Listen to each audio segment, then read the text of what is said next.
ពេលខ្ញុំកាត់បានមួយខែហ្នឹងគាត់ស្លាប់ហ្មងដល់ពេលយកមានប៉ាទៅមានអារម្មណ៍ឯកាហើយយើងធ្វើរឿងជាច្រើនតាំងពីទូចមកដល់ធំប៉ុណ្ណឹងយើងធ្វើរឿងជាច្រើនជាមួយនឹងខ្លួនឯងដោយខ្លួនឯងអញ្ចឹងយើងអត់សូវពឹងផ្អែកលើណាគេយើងម្នាក់ៗយើងមានក្តីសម័យមានកោដដៅត្រូវទៅប៉ុន្តែវាដល់កន្លែងមួយដែលយើងមានអារម្មណ៍ថាយើងលែងចង់បានអានឹងទៀតអីឬក៏មានអារម្មណ៍ថាយើងលែងចង់បានអីទៀតណាទោះបីខ្ញុំមានពួកម៉ាក់ច្រើនមានមនុស្សស្រឡាញ់ឬក៏មានណាជុំវិញខ្លួនខ្ញុំច្រើនប៉ុណ្ណាក៏ដោយប៉ុន្តែខ្ញុំនៅតែមានអារម្មណ៍មួយថាខ្ញុំអត់មានអ្នកគេទាំងអស់ខ្ញុំមានតែម្នាក់ឯងឯងអញ្ចឹងខ្ញុំត្រូវធ្វើនេះធ្វើនោះគ្រប់យ៉ាងគឺខ្ញុំតែឯងហ្មងលើមុនយើងមើលតែរូបសម្រស់ឯងតែលើរូបសម្រស់នេះសំខាន់ណាស់ព្រោះអ្នកស្អាតក៏មិនប្រកាសថាច្រឡល្អឲ្យខ្ញុំដែរច្រអន់ដែរគ្រប់ពេលអ្នកទាំងអស់គ្នាមើល content របស់គាត់តែទទួលបានភាពសប្បាយរីករាយចម្ងល់ក៏ដូចជា chill happy ហ្មងអ្នកទាំងអស់គ្នាអត់មានការទុកកង្វល់អីច្រើនក្នុងជីវិតទេត្រូ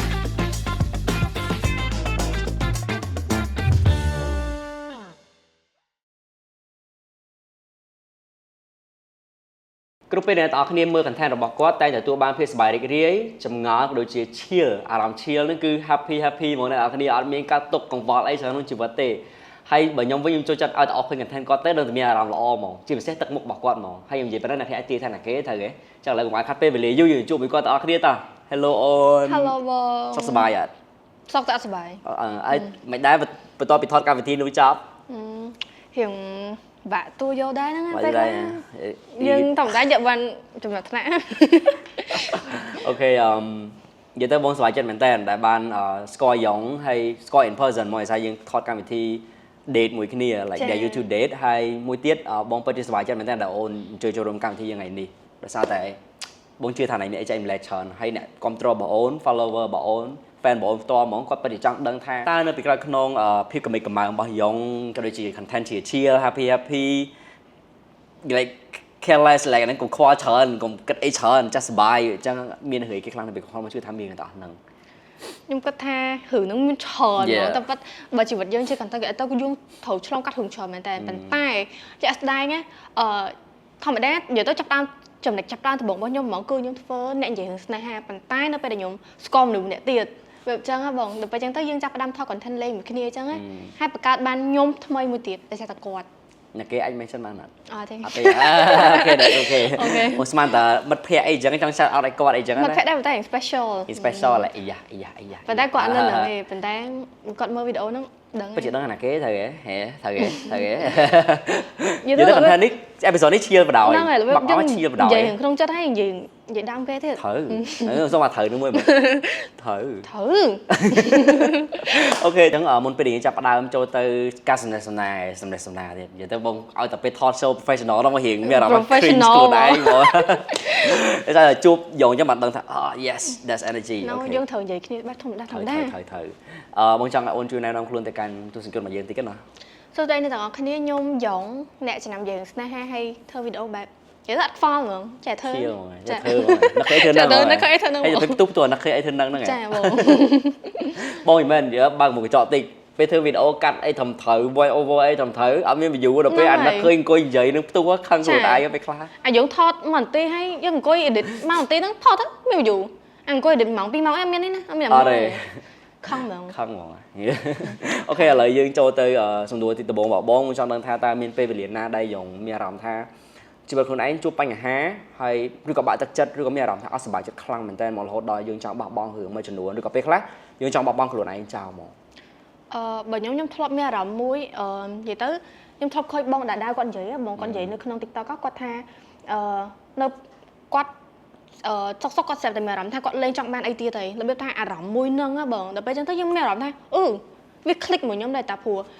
តាមពិតយើងមានក្តីសម័យតាមពិតយើងម្នាក់ៗយើងមានក្តីសម័យមានកោដដៅត្រូវទៅប៉ុន្តែវាដល់កន្លែងមួយដែលយើងមានអារម្មណ៍ថាយើងលេងចង់បានអាហ្នឹងទៀតហើយឬក៏យើងសប្បាយនឹងរងថ្ងៃឬក៏យើងមានអារម្មណ៍ថាយើងលេងចង់បានអីទៀតតែជីវិតយើងនៅពេលដែលយើងលេងចង់បានអីទៀតយើងលេងមានអា motivation សម្រាប់កម្លាំងចិត្តសម្រាប់ធ្វើអីផ្សេងតហ្មងអញ្ចឹងខ្ញុំតែខ្លះខ្ញុំ click ជាមួយនឹងអាហ្នឹងដែរហើយខ្ញុំអត់ចង់ឲ្យខ្លួនឯងមានអារម្មណ៍ចឹងឯងហើយមួយទៀតគឺខ្ញុំទោះបីខ្ញុំមានពួកម៉ាក់ច្រើនមានមនុស្សស្រឡាញ់ឬក៏មានណាជុំវិញខ្លួនខ្ញុំច្រើនប៉ុណ្ណាក៏ដោយប៉ុន្តែខ្ញុំនៅតែមានអារម្មណ៍មួយថាខ្ញុំអត់មានអ្នកគេទាំងអស់ខ្ញុំមានតែម្នាក់ឯងឯងអញ្ចឹងខ្ញុំត្រូវធ្វើនេះធ្វើនោះគ្រប់យ៉ាងគឺខ្ញុំតែឯងហ្មងតែរបៀបតែពិតយើងមានអ្នកស្រឡាញ់យើងជុំវិញខ្លួនដែរប៉ុន្តែយើងនៅតែអត់ទទួលបានអារម្មណ៍ថាមានគេស្រឡាញ់យើងមិនចឹងអូនឯងអត់ទុកចិត្តគេងាយឬក៏យើងធ្លាប់ជួបរឿងមិនល្អច្រើនពេកឬក៏មិនមួយទៀតខ្ញុំគាត់ថាវាតាក់ទងជាមួយនឹងរឿង daddy issue បងវាថាដូចយើង grow up without a dad បែបចឹងដល់ពេលចឹងទៅយើងមានអារម្មណ៍ថា ដល់ពេលយកមានប៉ាទៅមានអារម្មណ៍ចាប់ផ្ដើមមានអារម្មណ៍ឯកាហើយយើងធ្វើរឿងជាច្រើនតាំងពីទូចមកដល់ធំប៉ុណ្ណឹងយើងធ្វើរឿងជាច្រើនជាមួយនឹងខ្លួនឯងដោយខ្លួនឯងអញ្ចឹងយើងអត់សូវពឹងផ្អែកលើណាគេអញ្ចឹងទៅវាធ្វើឲ្យយើងមានអារម្មណ៍ថាទោះបីរឿងហ្នឹងពិបាកឬក៏ស្រួលក៏យើងនៅធ្វើខ្លួនឯងដែរអញ្ចឹងទោះបីមិនក៏យើងនៅតែទៅមុខរួចតែយកមានតែគេនិយាយទៅអនឡាញចាប់ផ្ដើមអត់មានប៉ាហ្មងតាំងពីយូរម៉ាននិយាយទៅអត់ដែរស្គាល់ហ្មងព្រោះប៉ាខ្ញុំគាត់ព្រោះប៉ា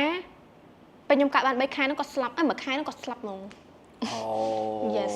ក្មួយបង3ខែបាន2 3ខែបានប៉ាគាត់ស្លាប់ហើយមួយខែហ្នឹងទំកើតហ្មងណាចា Oh my god ពេលយើងនៅទូចយើងអត់ដឹងអីណាតែដល់ពេលយើងចាប់ផ្ដើមដល់អាយុប្រហែល15 16ឆ្នាំពេលយើងកំពុងតែលូតលាស់ហើយជីវិតយុវវ័យយើងចាប់ផ្ដើមថាពួកម៉ាក់យើងទៅសាលាអញ្ចឹងពួកម៉ាក់យើងនិយាយពីប៉ារហូតនិយាយរហូតអញ្ចឹងថាប៉ាទិញនេះឲ្យឬក៏ប៉ាជូនមកសាលាឬក៏ទិញទឹកប៉ាមកយកបែបអញ្ចឹងដល់ពេលយើងអត់មានហ្មងហើយម៉ាក់ខ្ញុំ level ទៀតដោយសារបើដឹងស្រាប់ពេលថានៅពេលដែលម៉ាក់យើងត្រូវចិញ្ចឹមកូនតែឯងបងប្អូនខ្ញុំមានច្រើនអញ្ចឹងទៅអញ្ចឹងគាត់ត្រូវចិញ្ចឹមកូនត្រូវហត់ហូរស៊ីផងចិញ្ចឹមកូនផងហត់ទៅយកកូនពីសាលាផងហើយខ្ញុំស្អប់ខ្លួនឯងត្រង់មួយកាលខ្ញុំនៅពីទូចឹងខ្ញុំធ្លាប់គិតអាក្រក់ពីលើម៉ាក់ខ្ញុំច្រើនហ្មងខ្ញុំថាហេតុអីបានម៉ាក់ខ្ញុំម៉ោង5អត់មកយកខ្ញុំចេញពីសាលាតែតាមពិតទៅម៉ាក់ level ហូរស៊ីហើយ level ហូរស៊ីហ្នឹងគឺពិបាកហ្មងរបៀបពេលដែលយើងធំឡើងយើងដឹងថាពេលវេលាគឺមានតម្លៃមែនតើនៅពេលដែលពេលវេលាគាត់យឺតយ៉ាវឬក៏អីហ្នឹងគឺគាត់យកទៅរលុយហើយយកមិនចំយើងបែបអញ្ចឹងព្រោះបើសួរថាគាត់ចង់បានលុយហ្នឹងដើម្បីក្តីសុខខ្លួនឯងអត់ទេលុយហ្នឹងគឺសម្រាប់យើងទាំងអស់មកដល់ថ្ងៃហ្នឹងបងប្អូនខ្ញុំអីគឺធូរធារអស់ហើយរបៀបថាមិនធូរធារអីយើងមានលុយសម្រាប់ផ្គត់ផ្គង់ខ្លួនឯងហើយអត់ត្រូវការម៉ាក់ទៀតទេហើយម៉ាក់ខ្ញុំគាត់នៅតែប្រើជីវិតហ្នឹងធម្មតារបៀបថាគាត់ធ្វើបន់ធ្វើអីអញ្ចឹងទៅហើយគាត់អត់មានបំណងថាចង់យកលុយកូនឬក៏សុំពីកូនអីអត់ដែរទេអត់ដែរហ្មងនិយាយទៅហើយមួយទៀតបងកាលពីក្មេងធ្លាប់ខឹងម៉ាក់មួយទៀតថាពេលនេះខ្ញុំចង់ញ៉ាំរបស់ឆ្ងាញ់អញ្ចឹងដល់ត្រេនអីចឹងទៅហើយទៅម៉ាក់អត់ទិញឲ្យទេម៉ាក់ថាម៉ាក់មានលុយទេហើយខ្ញុំខឹងគាត់ដូចខ្ញុំថាមិនអត់ទិញឲ្យចឹងគាត់អត់ចង់ចំណាយលុយលើខ្ញុំមែនឬក៏គាត់ស្រឡាញ់បងខ្ញុំជាងមែនតែគាត់ពិតជាអត់មានលុយមែនបាទតែពិតទៅពិបាកមែនតើក្នុងការលែងចំកូនដើរតួជាម៉ាក់ផងជាប៉ាផងគ្រប់គ្រងសម្ពាធគ្រប់យ៉ាងមកម្នាក់ឯងព្រោះបើយើងមានប្តីនៅចិត្តខ្លួនគ្រាន់តែគាត់បានចែកម្លែកទៅប្តីគាត់ខ្លះបានល្អូទៅប្តីខ្លះហើយណាក៏ហ៊ានធូរធូងដែរតែនេះគាត់អាចល្អូទៅកូនបានទេបើល្អូទៅពេកឯនឹងកូនមានសម្ពាធលើសដើមអញ្ចឹងបងជឿថាពិបាកដោយសារតែ personally បងក៏មានក្មួយដែលគាត់កំព្រាប៉ាដែរអញ្ចឹងបងយល់ពីលំបាកនឹងខ្លះទោះបីជាបងអត់យល់ 100% ដោយសារតែបងអត់ដែរយល់អារម្មណ៍បាត់បង់ប៉ាទេបងមានប៉ាដល់ឥឡូវប៉ុន្តែបងជឿថាអត់ស្រួលទេដោយសារតែសម្រាប់បងហ្មងណារឿងណាដែលយើងអត់ធ្លាប់ឆ្លងកាត់រឿងណាដែលយើងអត់បានឆ្លងកាត់ផ្ទាល់យើងអត់អាចនិយាយថាតែប៉ុន្តែនឹងមិនសូវអី no យើងអាចនិយាយចឹងបានទេបងតែងតែនិយាយពាក្យនឹងទៅកាន់មនុស្សជុំវិញខ្លួនមែនតើដោយសារអីយើងអត់ដែរបាត់បង់ប៉ាមិនបើយើងទៅហ៊ាននិយាយថាបាត់បង់ប៉ាធម្មតាឬក៏រស់នៅអត់មានប៉ាធម្មតាកន្លែងណាដែលយើងអាចយកនឹងមកវាស់វល់ថាវាធម្មតាបានតែបងលឺណាគេនិយាយចឹងដាក់ក្មួយបងឬក៏ដាក់ណាគេបងមានអារម្មណ៍ថាបងម៉ែតជំនួសគាត់បងអត់សប្បាយចិត្តជំនួសគាត់ណាអ្នកឯងមានសិទ្ធអីគេអ្នកឯងយកកន្លែងណាពីជីវិតរបស់អ្នកឯងផ្នែកមួយណាមកនិយាយពាក្យនឹងទៅកាន់គាត់ទាំងដែលយើងមានប៉ាមានម៉ាក់នៅជាមួយយកដៃយកអារម្មណ៍សប្បាយតាមបន្តិចចាបងមានអារម្មណ៍ថារឿងហ្នឹងពេលដែលគេនិយាយដាក់ក្មួយបងខឹងបងអត់សប្បាយចិត្តខ្លាំងមែនតើអញ្ចឹងសម្រាប់បងហ្មងបងពិតជា respect យកមែនតើហើយបងលឺនេះហើយបង wow honestly I'm shocked ទៅជាអាមេញឈៀលហ្នឹងគឺបងបាត់មួយផ្លែតហ្មងដោយសារតែអូនអ្នកដែរចែកម្លែករឿងហ្នឹងមិនដឹងថាបងអត់ដែរមើលចាំ content ហ្នឹងឬក៏មិនគេណាប៉ុន្តែបងអត់ដែរឮពីអ្នកគេនិយាយសោះថាយ៉ងអត់មានប៉ាខ្ញុំធ្លាប់និយាយច្រើនបងប៉ុន្តែគាត់ថាខ្ញុំមិនដែរលើកចំណុចដែលខ្ញុំនិយាយមិញហ្នឹងទៅប្រាប់នៅក្នុងបណ្ដាញសង្គមឯងទៅតែពេលដែលខ្ញុំចាប់ដើម move out មកនៅក្រៅតែឯងចាប់ដើមនិយាយទៅដំបូងគឺពេលខ្ញុំមកនៅពេញដំបូងនោះគឺខ្ញុំនៅជាមួយអ្នកគ្រួសារប៉ុន្តែនៅពេលដែលខ្ញុំចាប់ផ្ដើមសម្រេចចិត្តថាអូខេខ្ញុំត្រូវការជីវិតបែបឯករាជ្យខ្ញុំចង់រស់នៅតែឯងហើយពេលហ្នឹងដែលខ្ញុំយកអារម្មណ៍ខ្ញុំខ្លាំងហ្មងហើយខ្ញុំមានអារម្មណ៍ថាខ្ញុំយល់ពាក្យថាជីវិតច្បាស់ហ្មងដោយសារតែយើងត្រូវឆ្លងកាត់រឿងរាវច្រើនមែនតើហើយមុនពេលដែលខ្ញុំរើចេញមកនៅក្រៅហ្នឹងបងគីឡូខ្ញុំនៅធម្មតាតែដល់ពេលខ្ញុំរើចេញមកនៅក្រៅគីឡូខ្ញុំស្រកខ្លាំងហ្មងស្គមខ្លាំងហ្មងដោយសារនិយាយទៅមនុស្សខ្ញុំអត់សូវចេះធ្វើម្ហូបស្រាប់ហ្នឹងទី1ទី2មានអារម្មណ៍ថាខ្យល់ញ៉ាំទី3អត់មានអ្នកធ្វើឲ្យទេហើយតែយើងខ្យល់គឺអត់ទេហើយពេលវេលា level ធ្វើការនេះហង level ធ្វើនេះធ្វើនោះហងអត់មានពេលគិតច្រើនចាគិតច្រើន stress ច្រើនអត់មានអីញ៉ាំគ្រប់គ្រាន់ដូចពេលនៅមួយម៉ែអីអត់ហ្មងចឹងចាប់ផ្ដើមយល់ថាតើពេលដែលគាត់ចិញ្ចឹមយើងត្រូវរត់មកធ្វើម្ហូបទៅរត់ទៅរកស៊ីរត់ទៅយកយើងពីសាលាពិបាកខ្លាំងបង shout out ទៅម៉ាក់យ៉ងក៏ដូចជាបងស្រីបងហើយម៉ាក់ប៉ាម៉ាក់ទាំងអស់ឬក៏ប៉ាទាំងអស់ដែលគាត់ចិញ្ចឹមកូនម្នាក់ឯង ខ្ញុំពិតជាមានមោទនភាពលើលោកពូអ្នកមីងលោកអ៊ំខ្លាំងមែនតើនិយាយតាមត្រង់បងនិយាយទៅបងគិតថាពិបាកខ្លាំង ចាបងតែយើងខ្លួនមួយហ្នឹងក៏ពិបាកដែរបងគិតអញ្ចឹងដោយសារតែបងក៏ចេញមកនៅក្រៅយូរដែរបងចេញមកនៅក្រៅតាំងពីថ្នាក់ទី12អញ្ចឹងមកដល់ឥឡូវវាប្រហែលជា10ឆ្នាំហើយតែបងមកនៅក្រៅ9ឆ្នាំហើយ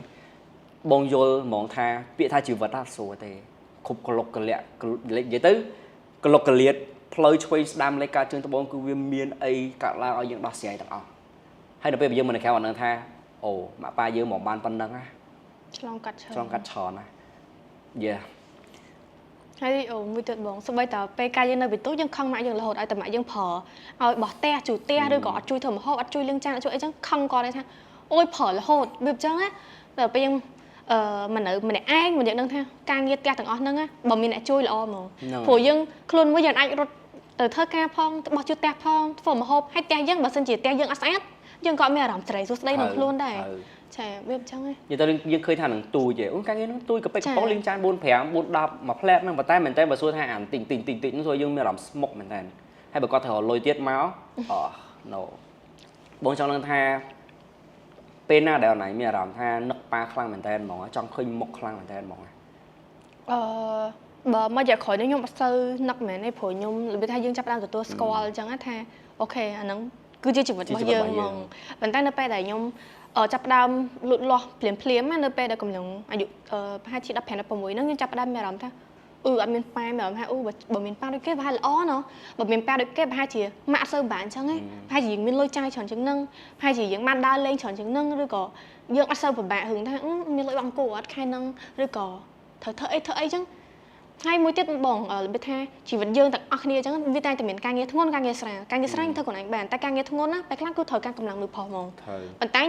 យើងអត់មានទេអញ្ចឹងយើងត្រូវធ្វើរឿងហ្នឹងខ្លួនឯងអញ្ចឹងពេលខ្លះមនុស្សផុសកម្លាំងរបស់មនុស្សផុសក៏មិនអាចធ្វើដែរអញ្ចឹងទៅបើខ្ញុំគិតថាជីវិតនេះបើខ្ញុំអត់មានម៉ាក់ខ្ញុំចេះមែនអត់ដឹងធ្វើម៉េចហ្មងចឹងហើយមានអារម្មណ៍ថាស្ដាយក្រោយហើយខុសខ្លាំងអត់ដែរធ្លាប់គិតអាក្រក់លើគាត់មកដល់ឥឡូវខឹងនិយាយទៅខឹងខ្លួនឯងខ្លាំងហ្មងរបៀបដោយសារតែយើងតែងតែខ្ញុំតែងតែគិតហ្មងថាកាលពីក្មេងម៉ាក់ខ្ញុំអត់ស្រឡាញ់ខ្ញុំស្មើបងប្រុសខ្ញុំទេគាត់ថាគាត់ស្រឡាញ់តែបងប្រុសខ្ញុំតែប៉ុន្តែគាត់ស្រឡាញ់កូនស្មើគ្នាទាំងអស់តែគ្រាន់ថាគាត់អត់មានពេលវេលាគ្រប់គ្រាន់សម្រាប់យើងឬក៏សម្រាប់បងផ្សេងទៀតនិយាយទៅយើងតែដូចគេនិយាយចឹងបងថាធំឡើងយើងដឹងហើយធំឡើងដឹងហើយចឹងតែធំឡើងយើងដឹងហើយថាត្រូវឆ្លងកាត់រឿងអីមិនអត្តន័យវាក្រោយពាក្យស្រឡាញ់ហ្នឹងមិនខ្លះបងចង់ដឹងថាពីក្មេងមកពេលដែលណៃធំឡើងហើយមានអារម្មណ៍ថាយើងដឹងក្តីlike 7 8ឆ្នាំចាប់ផ្ដើមដឹងហើយចាប់ផ្ដើមមានអារម្មណ៍ថាចុះមិនឃើញគេមានប៉ាមានម៉ាក់ឥឡូវអារម្មណ៍អត់អីទេសារយើងធំមានជួបរឿងច្រើនឆ្លងកាត់រឿងបញ្ហាច្រើនឆ្លងកាត់មេរៀនជីវិតច្រើនការបាត់បង់ច្រើនការក្បត់ betray ចាក់ពីក្រោយខ្នងពីមនុស្សចូលខ្លួនច្រើនពេលរហូតដល់ខ្ញុំមានអារម្មណ៍ថាអូយទទួលយកការពិតហើយជីវិតយកអត់ទទួលបានអីសមបំណងទាំងអស់ហើយប៉ុន្តែកាលពីមុនយើងអត់គិតអញ្ចឹងទេពេលនៅក្មេងបងចង់ដឹងអារម្មណ៍ពេលហ្នឹងអាណៃអាចសម័យបានថាពេលណាណៃមានអារម្មណ៍មិនពេលដែលចាប់ដើមដឹងក្តីប៉ក់ហើយចាប់បាន figure out ថាអូខ្ញុំអត់មានប៉ាហើយអត់មានប៉ាយូរហើយអារម្មណ៍ពេលហ្នឹងមិនអាចត្រឡប់ recall វាមកវិញបានបងចង់អារម្មណ៍ពេលហ្នឹងបើ recall ទៅវិញពេលហ្នឹងរៀងសម្រាប់ខ្ញុំពេលហ្នឹងដូចវាមកម៉ូទេប៉ុន្តែនៅពេលដែលខ្ញុំធំឡើងរៀងរាល់ពេលឥឡូវពេលយើងធំឡើងវិញយើងចាប់ដើម recall រឿងអតីតកាលហ្នឹងមកវិញអញ្ចឹងនៅពេលដែលយើងកូនក្មេងអញ្ចឹងយើងគិតម្ដងមួយថ្ងៃអាយុ15 16ហ្នឹងបងប៉ុន្តែនៅពេលដែលយើងវ័យ20ជាងហ្នឹងបាទយើងក៏ចាប់ផ្ដើមគិតច្រើនដែរចាប់ផ្ដើម recall ទៅវិញថាតែប៉ុន្តែយើង grow up មកអញ្ចឹងហើយអារឿងថាមានប៉ាឬអត់ប៉ាហ្នឹងគឺរឿងអត់ប៉ាហ្នឹងគឺពិតជាប៉ះពាល់ដល់រឿងជីវិតយើងរាល់ថ្ងៃខ្លាំងទី1រឿងស្នេហាទី2រឿងជីវិតបើរឿងស្នេហាវិញយើងពិបាកហ្មងពិបាកមើលដឹងថាណាគេស្រឡាញ់យើងឬក៏អត់ស្រឡាញ់យើងព្រោះមនុស្សដែលមាន daddy issue មានន័យថាគាត់ឲ្យតែឃើញណាគេធ្វើទង្វើល្អដល់គាត់គាត់ថាម្នាក់ហ្នឹងឯងស្រឡាញ់គាត់ព្រោះគាត់កាលពីក្មេងមកគាត់តាំងពីតូចដល់ធំគាត់អត់ដែលទទួលបានក្តីស្រឡាញ់ពីមនុស្សប្រុសទេអញ្ចឹងយើងគិតថាឲ្យតែមនុស្សប្រុសណាធ្វើល្អដែរលងស្រឡាញ់ហ្មងទោះបីម្នាក់ហ្នឹង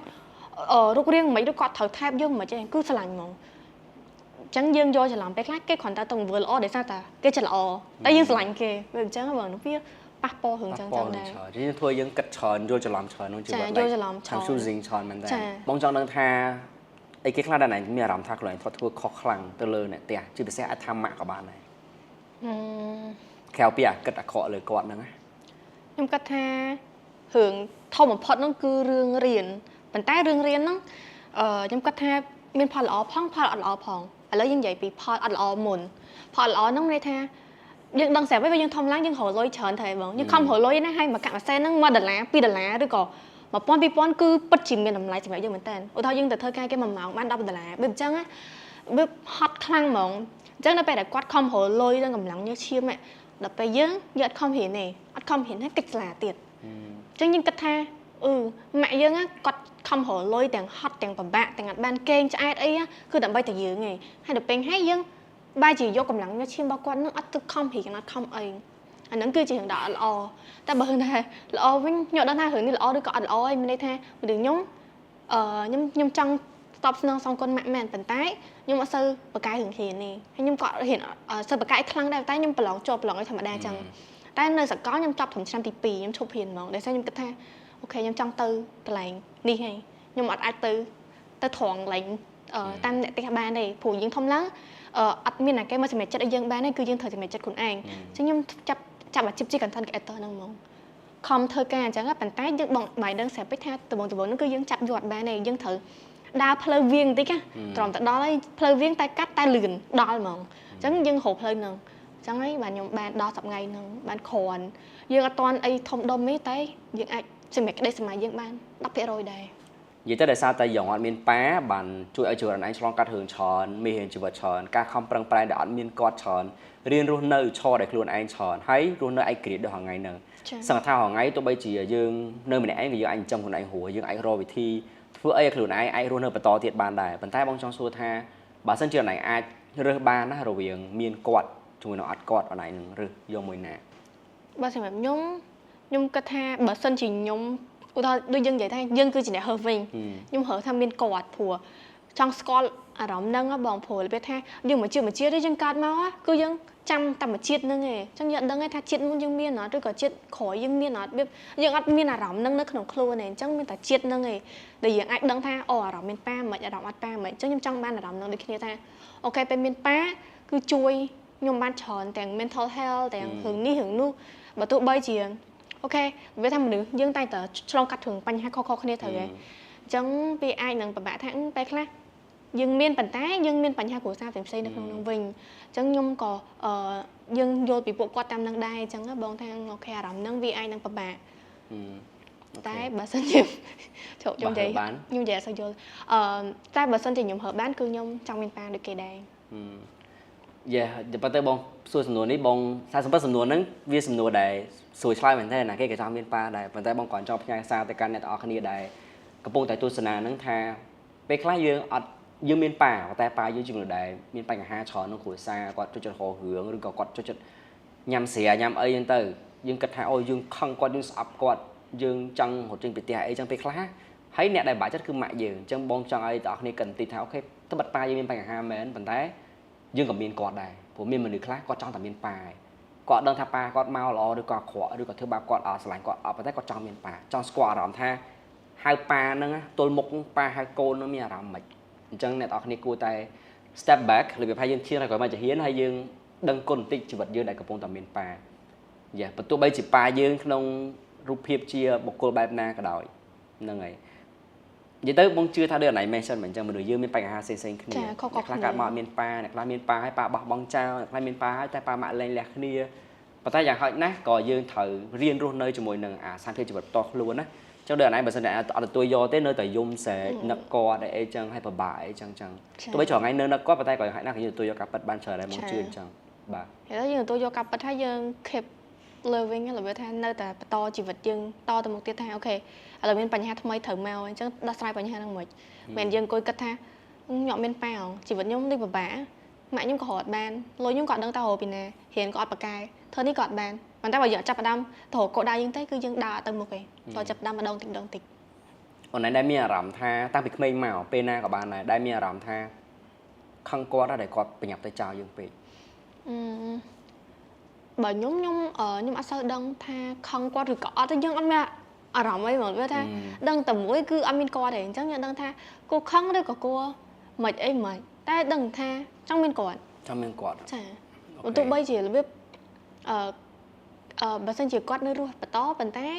មានរឿងជាច្រើននេះឬមានគ្រួសារមួយគេតែមានរឿងទេប៉ុន្តែ ខ្ញុំគាត់ថាបើមានគាត់ខំប្រឡងម្យ៉ាងដែរ មួយទៀតបងចង់នឹងថា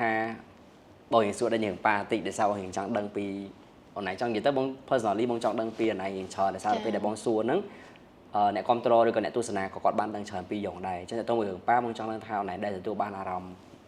ពីអ្នកគេផ្សេងអត់ខែពីប៉ាដែលគាត់ទៅចោលយើងហ្នឹងហើយមានអារម្មណ៍ថាអារម្មណ៍នោះដូចជាមានប៉ា និយាយទៅមនុស្សទី1ដែលខ្ញុំមានអារម្មណ៍ចឹងប្រកាសជាបងប្រុសខ្ញុំឯងបងព្រោះខ្ញុំចាំបានថាកាលពីខ្ញុំនៅទូចាកាលហ្នឹងគ្រួសារខ្ញុំក៏អត់សូវទូធាមិនដែរហើយកាលហ្នឹងគេពេញនិយមទូរស័ព្ទពេលហ្នឹង iPhone នេះគេទៅចេញដំបងឯងហើយពេលហ្នឹងបងប្រុសខ្ញុំលះបង់ឲ្យខ្ញុំហ្មងមានន័យថាឧទាហរណ៍លុយឧទាហរណ៍យើងមានលុយតែ$200នៅក្នុងគ្រួសារហ្នឹងសម្រាប់ទៅទិញទូរស័ព្ទឲ្យអ្នកគេម្នាក់ប៉ុន្តែបងប្រុសខ្ញុំគាត់រៀនទី12ខ្ញុំទៅរៀនទី9ទេប៉ុន្តែបងប្រុសខ្ញុំថាឲ្យម៉ាក់ខ្ញុំហ្នឹងយកលុយហ្នឹងទិញទូរស័ព្ទឲ្យខ្ញុំគាត់អត់ចាំបាច់រៀនគាត់អត់ចាំបាច់ប្រើក៏បានដែរគាត់សុខចិត្តខ្ចីខ្ញុំប្រើពេលថតមេរៀនឬក៏ពេលធ្វើអីម្ដងម្កាលអញ្ចឹងគាត់លះបង់ហ្នឹងឲ្យរឿងហ្នឹងខ្ញុំហ្មងហើយដល់ពេលដល់ទី12ខ្ញុំអត់ខំរៀនទេតែគាត់ដូច motivation ខ្ញុំមួយអញ្ចឹងគាត់ថាខំរៀនទៅពេលចាប់ទី12ពឹបទិញទូរស័ព្ទឲ្យភ្លាមមែនពេលដែលខ្ញុំប្រឡងចាប់ភ្លាមមកដល់ពេលខ្ញុំបានទូរស័ព្ទហ្នឹងព្រោះបងប្រុសខ្ញុំទិញឲ្យហើយបងប្រុសខ្ញុំគាត់មើលថែទាំងម៉ាក់មើលថែទាំងម៉ែមើលថែទាំងអស់អ្នកនៅក្នុងផ្ទះហ្នឹងហ្មងអញ្ចឹងខ្ញុំ appreciate គាត់ឡើងហ្នឹងដែរហើយគាត់ជាមួយប្អូនស្រីអីគឺគាត់មើលដែលថាគាត់ខ្វល់ខ្វាយពីយើងដែរប៉ុន្តែគាត់មនុស្សអត់សូវម៉ត់កឯងខ្ញុំគិតថាក្នុងហ្នឹងក៏តាក់ទងជាមួយនឹង daddy issue ដែរមានន័យថាមនុស្សយើងម្នាក់គឺតែងតែយកគំរូតាមតែគេម្នាក់មិនថាម៉ាក់មិនថាប៉ារបស់យើងទេអញ្ចឹងដល់ពេលគាត់អត់មានមនុស្សម្នាក់ទៀតសម្រាប់គំរូឲ្យគាត់មើលណាអញ្ចឹងសូម្បីតែខ្ញុំមិនដឹងថារឿងស្នេហាគាត់មិនទេប៉ុន្តែសម្រាប់មនុស្សប្រុសដែលគាត់អត់មានប៉ាក៏គាត់អាចនឹងជួបរឿងហ្នឹងដែរមានន័យថាគាត់អត់ដឹងថាត្រូវធ្វើឲ្យមនុស្សស្រីហ្នឹងមានក្តីសុខមិនឬក៏ធ្វើមិនឲ្យម្នាក់ស្រីហ្នឹងសុបាយចិត្តទេព្រោះគាត់អត់ដឹងថាអីល្អឬក៏អីអត់ល្អទេគាត់អត់សូវដឹងទេអញ្ចឹងបើសិនជាមនុស្សស្រីណាដែលគាត់ជួបមនុស្សប្រុសម្នាក់ដែលគាត់អត់មានប៉ាអញ្ចឹងខ្ញុំគិតថាគួរតែព្យាយាមយកពីម្នាក់ប្រុសហ្នឹងឲ្យបានច្រើនដោយសារតែគាត់អត់សូវដឹងពីរបៀបថាធ្វើមិនទេអញ្ចឹងខ្ញុំគាត់ថាស្នេហ៍តើយើងប្រាប់គេដែរត្រូវអូខេបងបានសួរនាំច្រើនពីបញ្ហារបស់យ៉ងទៅជាមួយនឹង family ប៉ាម៉ាក់បងប្អូនអីបងគិតថាបងក៏អត់ចង់រំខាន mental ណែច្រើនទៅលើនឹងដែរហើយប៉ុណ្ណឹងក៏ជាបបពិសោធន៍ល្អឬជាការចែកម្លែកល្អទៅកាន់អ្នកគ្រប់គ្រងរបស់យើងឬអ្នកទស្សនារបស់យើងដែរអញ្ចឹង let's move to another topic យើងដូរទៅប្រធានបទថ្មីតាក់ទងជាមួយនឹងមិត្តភាពអូខេព្រោះបងជឿថាពេលដែលណៃអត់មានប៉ាហើយណៃចេញមកនៅក្រៅគឺយើងប្រកាសតែថាយើងផ្ដោតលើមិត្តភាពខ្លាំងព្រោះយើងមិននៅចិត្តបងប្អូនយើងមិននៅចិត្តសាច់ញាតិរបស់យើងទេអញ្ចឹង friendship មិត្តភាពវាជាអីមួយដែលយើងមានជាប្រចាំថ្ងៃអញ្ចឹងណៃធ្លាប់ជួបគេខ្លះទៅមួយនឹង friendship ហើយណៃគិតថាវាល្អឬក៏អត់ល្អនិយាយទៅ part មួយណាដែលណៃចង់ចែកម្លែកទៅកាន់អ្នកទស្សនាទៅជាមួយនឹង friendship ហ្នឹងបើដល់សម្ថ្ងៃហ្នឹងម្ដងយកយុខ្ញុំប៉ុណ្ណឹងអត់ទេឥឡូវនិយាយចេះវិញមានន័យថានៅពេលដែលយើងចាប់វិទ្យាល័យពឹបយើងដឹងហើយថាពួកម៉ាក់ណាដែលយើងបន្តទៅមុខបានពួកម៉ាក់ណាដែលយើងបន្តទៅមុខបានទោះបីយើងចូល university ក៏ដោយប៉ុន្តែពួកវិទ្យាល័យយើងគឺនៅតែពួកម៉ាក់មួយដែលចិត្តស្និទ្ធមួយយើងហើយមានអារម្មណ៍ថាអាជីវិតហើយមានអារម្មណ៍ថាជីវិតដែលនៅសាកលវិទ្យាល័យហ្នឹងអត់ដូចកាន់នៅវិទ្យាល័យអញ្ចឹងពួកម៉ាក់ក៏តាមនឹងដែរហើយពួកម៉ាក់ដែលខ្ញុំរាប់អានដល់ឥឡូវហ្នឹងគឺពួកម៉ាក់វិទ្យាល័យទាំងអស់ខ្ញុំគាត់ថាពួកម៉ាក់វិទ្យាល័យគឺជា part មួយ of life ដែលខ្ញុំគិតថាខ្ញុំអត់អាចបំភ្លេចបានទេហើយពួកគាត់ជួយខ្ញុំតាំងពីបាក់ដៃទៅទេរហូតដល់ខ្ញុំឥឡូវខ្ញុំអត់ទាន់មានអីខ្លាំងដែរប៉ុន្តែគ្រាន់ថាយើងមានជីវិតមួយផ្សេងទៀតតែប៉ុន្តែពួកគាត់នៅតែ stuck មួយខ្ញុំរហូតហើយខ្ញុំគឺជាមនុស្សម្នាក់ដែលចូលចិត្តបង្ហាញជីវិតរបស់ខ្ញុំលើបណ្ដាញសង្គមប៉ុន្តែបើសួរថាពួកម៉ាក់ដែលចិត្តស្និទ្ធមួយខ្ញុំខ្លាំងណាខ្ញុំបង្ហាញខ្លាំងអត់ទេដោយសារតែខ្ញុំគិតថាមិនតែខ្ញុំម្នាក់ឯងដែលអញ្ចឹងពួកម៉ាក់ដែលចិត្តស្និទ្ធនៅមួយយើងតាំងពីលំបាកឬក៏ពេលពិបាកចិត្តឬក៏ពេលអត់សុបាយចិត្តគឺមានប៉ុន្តែពេលច្រើនពួកម៉ាក់ដែលយើងសុបាយអញ្ចឹងយើងបែរចិត្តបង្ហាញហើយបែបអញ្ចឹងតែពួកម៉ាក់ដែលពិបាកចិត្តយើងពិបាកចិត្តក៏នៅមួយយើងអីក៏នៅមួយយើងគឺគាត់នៅតែនៅមួយយើងអញ្ចឹងអត់ចាំបាច់បង្ហាញលើបណ្ដាញសង្គមក៏គាត់នៅតែនៅមួយយើងដែរហើយនឹងវា two part រឿងនឹងបងអក្រីដែលសើតើបងមានពួកម៉ាក់ស្និទ្ធខ្លាំងហ្មងពីម្នាក់ដែរដែលបងនិយាយទៅពួកម៉ាក់បងនៅវិទ្យាល័យបងរៀងយើងរៀងមិនថាយកសាសនាគ្នាគាត់ថាយកសិនមានពេលវេលាជួបគ្នាទៀតអញ្ចឹងអាចតំណែងហ្នឹងក៏វាឆ្ងាយគ្នាយកសិនមានពេលនិយាយគ្នាអញ្ចឹងណាដោយសារបងមកនៅភ្នំពេញតាំងពីថ្នាក់ទី12អញ្ចឹងមកនៅភ្នំពេញវាឆ្ងាយពួកគាត់មែនតើសារពួកគាត់នៅគៀនស្វាយប៉ុន្តែពួកបងនៅតែរាប់អានពួកគាត់ធម្មតានៅតែមានអារម្មណ៍ល្អស្រឡាញ់រាប់អានគ្នាធម្មតាមួយពួកគាត់អញ្ចឹងប៉ុន្តែបងមានពួកម៉ាក់នៅស្កលដែលបងចាប់ផ្ដើមធំនឹងក្តីដែលយើងចេះចែកម្លែកពីជីវិតនឹងទៅកាន់គាត់ច្រើនចា៎ប៉ុន្តែពេលបងជួបគាត់បត់ដៃកាន់ទូរស័ព្ទឯងចា៎បងចាប់ផ្ដើមទទួលយកថាពេលដែលបងជួបមនុស្សម្នាក់ដែលបង vibe in របៀបបាក់បញ្យល់អ្នកទាំងអស់គ្នាដូចថាយើងនិយាយមួយគាត់យើងមានរឿងនិយាយគ្នាច្រើនគ្រាន់តែមើលមុខគ្នាក៏យើងយល់ពីអារម្មណ៍គ្នាមានរឿងចែកម្លែកមានរឿងផ្ដោះផ្ដងឲ្យយោបល់គ្នាទៅវិញទៅមកច្រើនមែនតើរហូតដល់បងជួបគាត់កន្លះថ្ងៃឬក៏មួយថ្ងៃពេញហ្មងណាពួកបងមាន activity ធ្វើរហូតហ្មងហើយទូរស័ព្ទអត់ចេះបងជួបគាត់100ដងអាចដាក់ post story មួយគ្នាម្ដងហើយរហូតដល់ពេលខ្លះគេសួរគេឆាប់មកសួរវិញថាឬក៏គេខ្លះគេសួរបងនៅក្រៅហ្មងនៅរកអានគ្នាធម្មតាទៅចំនួនហ្នឹងទៅបានច្រើនហ្មង we are best friend like she's my best friend or he's my best friend បងកម្រផងមួយគ្នាមែនតើរហូតដល់ពេលខ្លះបង send អីឲ្យវាទៅក៏ពួកបងផុសដែររបៀបយើងអត់ចង់ show off អានឹងពេកព្រោះបងគិតថាពេលខ្លះenjoy the moment enjoy the moment ច្រើនជាង enjoy the moment ច្រើនជាងអញ្ចឹងពួកបងអត់សូវខ្វល់រឿងហ្នឹងហ្មងហើយពេលខ្លះឧទាហរណ៍ថានឹកឃើញពេលខ្លះទិញនេះឲ្យវាពេលខ្លះក៏អត់នឹកឃើញភ្លេចអីចឹងក៏ពួកបងអត់ដែរមានអារម្មណ៍ថាអត់សប្បាយចិត្តអីមួយគ្នាដែរសារតែយើងដឹងថាគ្រប់ពេលវេលាយើងជួបគ្នាយើងយល់ពីគ្នាថាយើងមាន intention នៃគេចំពោះគ្នាចាគាត់ថាគាត់ថាគេមានអានឹងសំណាងមានខ្ញុំគាត់ថាមនុស្ស like 80%ដែលមានចំណិចនឹងដូចយើងមានន័យថាគាត់តែងតែមានមនុស្សចិត្តដិតនៅចិត្តខ្លួនតែប៉ុន្តែអត់សូវបង្ហាញឲ្យអ្នកផ្សេងទៀតដឹងទេហ្នឹងហើយខ្ញុំមិនដឹងថាហ្នឹងយើងបកស្រាយមិនឲ្យយល់ទេប៉ុន្តែយើង just enjoy the moment ហ្មងហ្នឹងហើយអត់ខ្វល់ពីអីទាំងអស់ចាឥឡូវនិយាយពីមិត្តភាពល្អមកចង់ដឹងពីមិត្តភាពមិនល្អហើយសារបងជឿថាណែក៏ជួបច្រើនដែរអញ្ចឹងព្រោះមានបបិសោតមិនល្អឬក៏អាក្រក់បំផុតអីគេខ្លះជាមួយនឹងមិត្តភាពផងខ្ញុំគិតថារឿងដែលអាក្រក់មួយគឺមនុស្សខ្ញុំស្រឡាញ់មនុស្សជុំវិញខ្លួនខ្លាំងជាងខ្លួនឯងអញ្ចឹងមិនថាពួកម៉ាក់ឬក៏ណាក៏ដោយឲ្យតែថាខ្ញុំបារម្ភឬក៏ខ្វល់ពីម្នាក់ហ្នឹងគឺខ្ញុំពិតជាខ្វល់បារម្ភចេញពីចិត្តមែនព្រោះមនុស្សខ្ញុំអត់សូវនិយាយថាខ្ញុំអត់សូវបកកាយសំដែងមែនទេហើយបងឲ្យដឹងហើយជីវិតនិយាយថាជីវិតយើងកាន់តែដើរទៅមុខរហូតហើយសម័យឬក៏សង្គម digital ដែលយើងត្រូវតែអូខេមាន fake ខ្លះមានអត់ fake ខ្លះប៉ុន្តែអារឿង fake ហ្នឹងខ្ញុំពិតជាពិបាកសំដែងមែនព្រោះទីមួយគឺទឹកមុខខ្ញុំអត់សូវចេះប្រើទឹកមុខទេអូថាខ្ញុំអត់ចូលចិត្តអ្នកហ្នឹងខ្ញុំបង្ហាញឲ្យឃើញហ្មងថាខ្ញុំចូលចិត្តអ្នកហ្នឹងទេតែបើខ្ញុំចូលចិត្តខ្ញុំបង្ហាញខំហ្មងខ្ញុំទៅរស់រាយមួយម្នាក់ហ្នឹងនិយាយមួយម្នាក់ហ្នឹងច្រើនបែបចឹងបងតែគាត់ថាមួយទៀតរឿងមួយទៀតដែលគេនិយាយឆ្នាំនិយាយគេថាបើបក app off ដឹងតែមានពួកម៉ាក់ច្រើនហ្នឹងតែខ្ញុំវាអត់ចេះឡើយហ្នឹងខ្ញុំអត់ដឹងថាអាហ្នឹងគឺជាចំណុចដែលល្អឬក៏ចំណុចដែលល្អបងហ្មងគិតមិនបើយើងអត់ស៊ើបបក app off គេបងគិតថាដូចជាអត់មានអីអត់ល្អឬក៏អត់ល្អបើយើងធ្វើទៅវាចំណេញសម្រាប់យើងអត់ប៉ះពាល់ដល់ប្រយោជន៍អ្នកដទៃយើងធ្វើទៅយើងមានអារម្មណ៍សប្បាយចិត្តក៏ធ្វើទៅតែបើដូចអនឡាញបខំខ្លួនឯងឲ្យទៅបក app off ឧទាហរណ៍ឬក៏រស់រាយហួសហេតុពេកខុសពីអីដែលជាយើងអាហ្នឹងយើងបំផ្លាញ mental របស់ខ្លួនឯងយើងបំផ្លាញផ្លូវចិត្តរបស់ខ្លួនឯងសារតែវាមិនមែនយើងហើយសម្រាប់បងមកដល់អាយុប៉ុណ្ណេះបងប្រកាន់គោលចំហជាខ្លួនបងខ្លាំងមានន័យថារឿងអីក៏ដោយបើសិនជាវាមិនមែនបងហើយបងធ្វើវាមានសម្ពាធខ្លាំងពេកបងអត់ធ្វើទេឧទាហរណ៍ដូចរឿងធ្វើការមានគេសួរបងច្រើនមែនតើចាហេតុអីបងប្រាក់ខែចោលហេតុអីមិនធ្វើនេះបើធ្វើការបណ្ដើផ្លូវចិត្តបងពិតចិត្តទទួលយកការងារអត់បានមែនហើយបងបខំខ្លួនឯងអនឡាញធ្លាប់ដឹងថាបងធ្លាប់ចូលធ្វើការមួយថ្ងៃបានមួយខែដែរក្នុងហ៊ុនមួយគ្នាហ្នឹងខ្ញុំឡើងផ្អើលហ្មងហ្នឹងហើយបងពិតជាបខំខ្លួនឯងចូលធ្វើមែនហើយនឹងបងនិយាយតាមត្រង់បងរឿងនេះមិនមែនបកដៃចែកម្លែកទេលេសថានិយាយគ្នាមួយថ្ងៃដូច talking to friend ចាស់បងចែកម្លែកតិចចាស់បងចាក់ពីក្រុមហ៊ុនហើយមួយខែដូចគ្នាហើយបងអត់យល់ខ្លួនឯងថា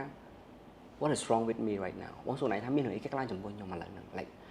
ខ្ញុំចង់បានឲ្យគេពិតប្រាកដខ្ញុំចង់បានឲ្យគេឥឡូវខ្ញុំពិតជាអត់ចង់ខ្ញុំពិតជាអត់ដឹងមែនតើហើយពាក្យចុងក្រោយដែលបងនិយាយទៅកាន់like as a team leader ដែលបងចូលរួមមួយគាត់ហ្នឹងបងនិយាយថាខ្ញុំពិតជាអត់ដឹងថាខ្ញុំចង់បានអីមែនតើ like បើនិយាយទៅយល់ like I don't understand what I want I don't understand about me now ចុះបងត្រូវការពេល figure out ហើយពេលដែលបង figure out វាមានអារម្មណ៍ថាអូបងត្រូវ take risk ច្រើនមែនតើបងត្រូវsacrifice ច្រើនមែនតើដើម្បីបានវាដូចថាជីវភាពសេដ្ឋកិច្ចត្រូវ sacrifice វាមិនសារណាដឹងស្រាប់អីអាជីពជាអ្នកសិល្បៈជា content creator ដូចបងផលិត show នេះឡើងអីចឹងយើងអត់អាចទទួលចំណូលបានគ្រប់គ្រាន់ពីវាភ្លាមហ៎ដូចរក sponsor អីគឺពិបាកមែនតើមកនិយាយតាមត្រង់តែយើងនៅតែត្រូវផលិតទេដោយសារយើងមានគោលដៅយើងមានគោលបំណងច្បាស់លាស់ហើយវាជាសុបិនរបស់យើងទៀតអញ្ចឹងយើងលះបង់គ្រប់យ៉ាងសឹងថាលុយមានខ្លួនឯងកប៉ៅអីត្រូវទិញអីបានទូរស័ព្ទអីចង់ដូរសេរីអីក៏អត់ចង់ដូរដែរស្គិតយកលុយហ្នឹងមកដាក់ចូលក្នុងហ្នឹងហើយចូលក្នុងក្រុមចូលក្នុង team ដែលយើងបង្កើតឡើងហើយធ្វើអានឹងឡើងបន្តទៀតហើយពេលខ្លះបងពិតជាចង់បានមែនតើបងពិតជាចង់បានរបស់នេះរបស់នោះប៉ុន្តែបងមានអារម្មណ៍ថាវាអត់ប្រយោជន៍រហូតដល់ឥឡូវបងអត់ obsess ជាមួយនឹងរបស់របរមានន័យថារបស់អីក៏បងលក់បានដែរឧទាហរណ៍ថាបងត្រូវការលុយ